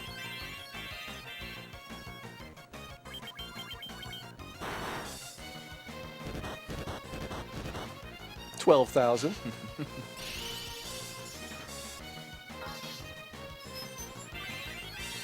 L4 uses his Fist of Fury. Okay, now Chaos is getting a lot more dangerous now with haste. 9,000 to go.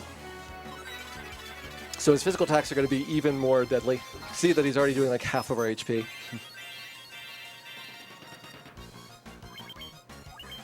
So get ready on time here. Getting pretty close. Oh! Ow. The fighter dying is really Really bad, bad. because then he loses his buffs. Alright, just needs to not get punched now. Can survive anything but a punch. Okay. Alright.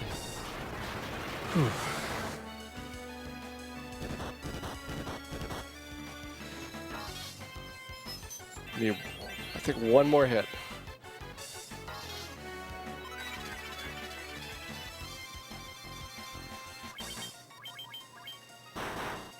Oh! He tried. But it wasn't Time! Chaos knew he had to stop him. He knew what was coming. Yeah, he knew the dangerous one there.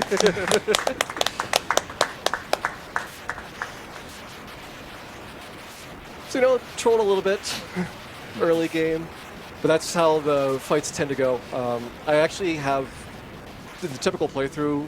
Look at my splits. It goes like -5 minutes, +5 minutes, -5 minutes, +12 minutes. It's like all the random counter luck as well as the HP growth and the stat effects are one of the more random games overall. And then whether or not you get the emergency exit, too. Yeah, so even though this has your ability to save anywhere, lots of good buffing items, it's almost as marathon unsafe as the NES version was, but not quite. Because at least in this version, you don't lose 30 minutes from If chaos. you die to chaos, yeah.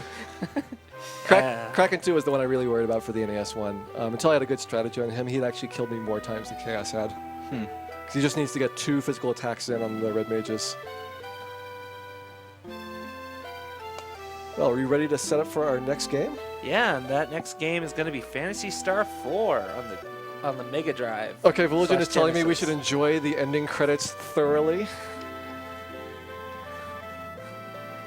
Well, let's read the plot of Final Fantasy. This is the first time that you actually find out what's going on. There is no NPC hints or dialogue or text or whatever. You get a little bit when you talk to Chaos, like he tells you, hey, he's Garland from the future, the Fiends have been sending him back in time. And then there's like 20 paragraphs of text telling us all about the courageous sacrifice that Frit made. And the Light Warriors, all 3 of them, returned to the future, where nobody remembered what happened to the other one. Just left that one behind. All carrying orbs, lukewarm with destiny. Thoroughly lukewarm with destiny. Yeah, one of the things they did with change was orbs became crystals in this version, like they did in all of the later Final Fantasy They're games. still lukewarm with destiny. They're though. still lukewarm with destiny, though.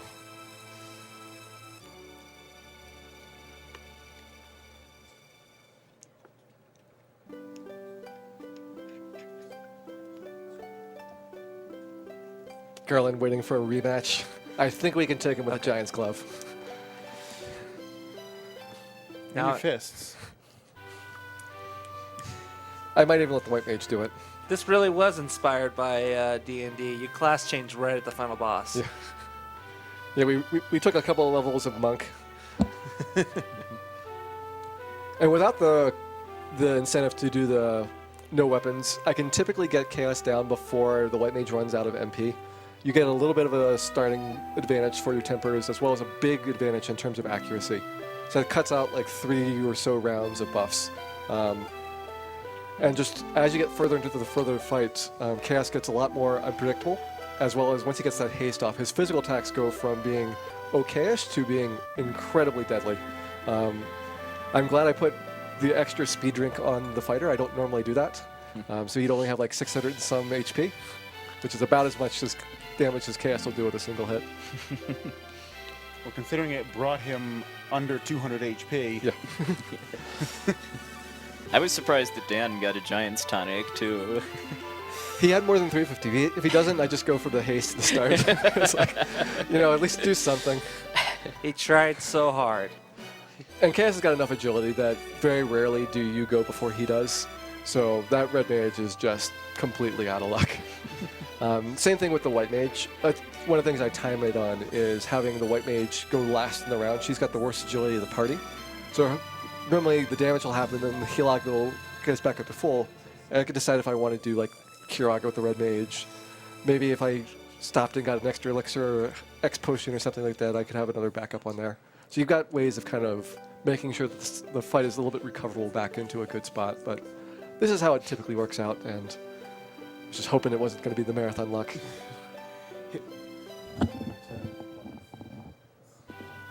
You've ever had the white mage somehow go before Chaos? I have had the white mage go before Chaos. It's like 1% chance, if that. You just lose your heal for the turn. And normally you're down a little bit at the beginning of the round, so, it's just a slight loss and you'll have to catch it up in the following rounds.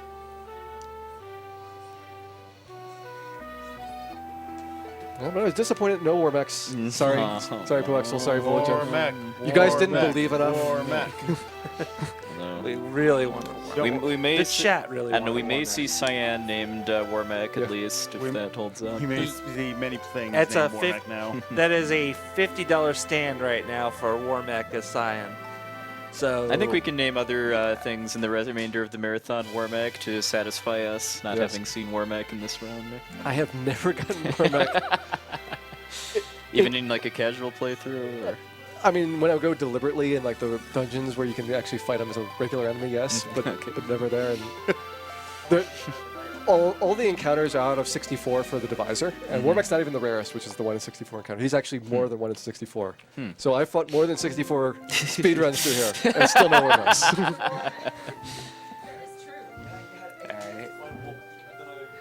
I tried.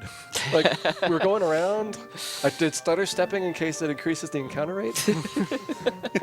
That might have decreased the counter rate. you encounter took rate, your though. time in the menu, the RNG manipulate them a little bit. They still shouted out Nacier, I see, even in Remake. Yeah, they kept the original cast credits. Which in one of those is the Ghost Mermaid, though?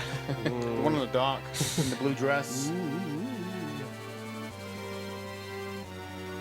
She just said she wanted to give the barrel to the mermaids. They could use it as like an amusement park. I still always call it the bucket from Chrono Trigger. Yep. It's about as well sealed as the bucket, so it's a good thing you can breathe underwater. Just get a really casual warning that you probably shouldn't go in there. Nothing to stop you, though. No, like, hand railings or anything. Just a post-it note. Just a mermaid saying, "Hey, watch out." Enter at your own risk. Bring Oxio. All right. I guess I got a couple donations I could probably read off right now. Yeah, we've got $5 from Anonymous, saying great cause, also very much hoping for the win. We have a $50 donation from Anonymous saying Final Fantasy hype, blind loot is best loot. Yes, indeed. And we also have a $5 donation from Cosmic the Dolphin. Cosmic. Yes. We'll be here and to run the aptly named Saturday morning RPG on Friday morning this week. Yes. He says, guess what I'm doing right now? Hacking. Yes. Which means I have to unplug my key.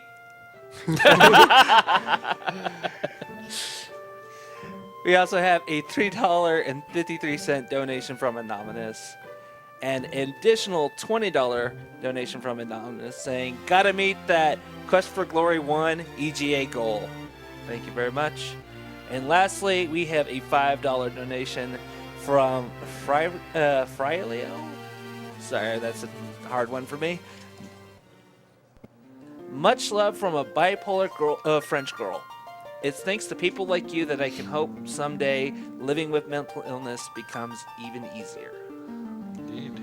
Well, thank you to all of our donors. Whether you have been able to successfully get through our PayPal issues, I'm sure that'll get fully corrected in the near future. All right. Let's see what our final time was. 2:48 in-game. So a slight difference you see between the arcade time and the in-game time. Furret, I'm sorry, dude. You can't even get the clear screen. He's so excited he fell over.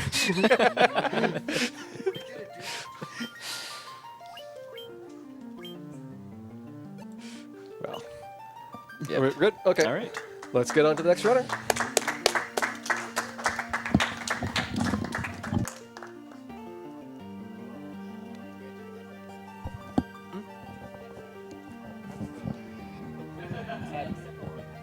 All right, guys, we're going to be throwing out a quick ad, so please stick around and get ready for Phantasy Star 4 coming up next.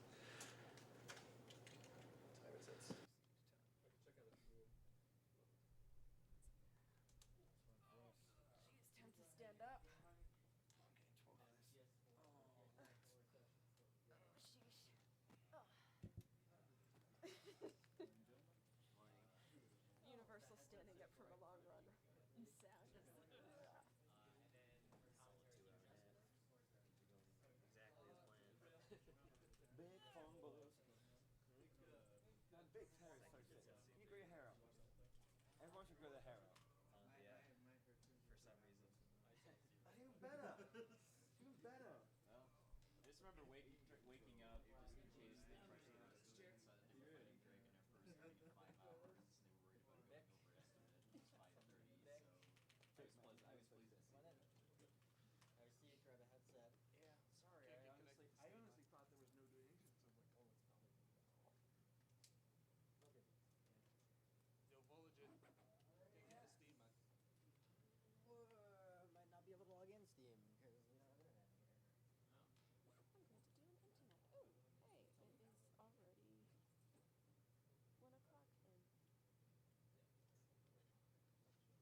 Sounds good. All right.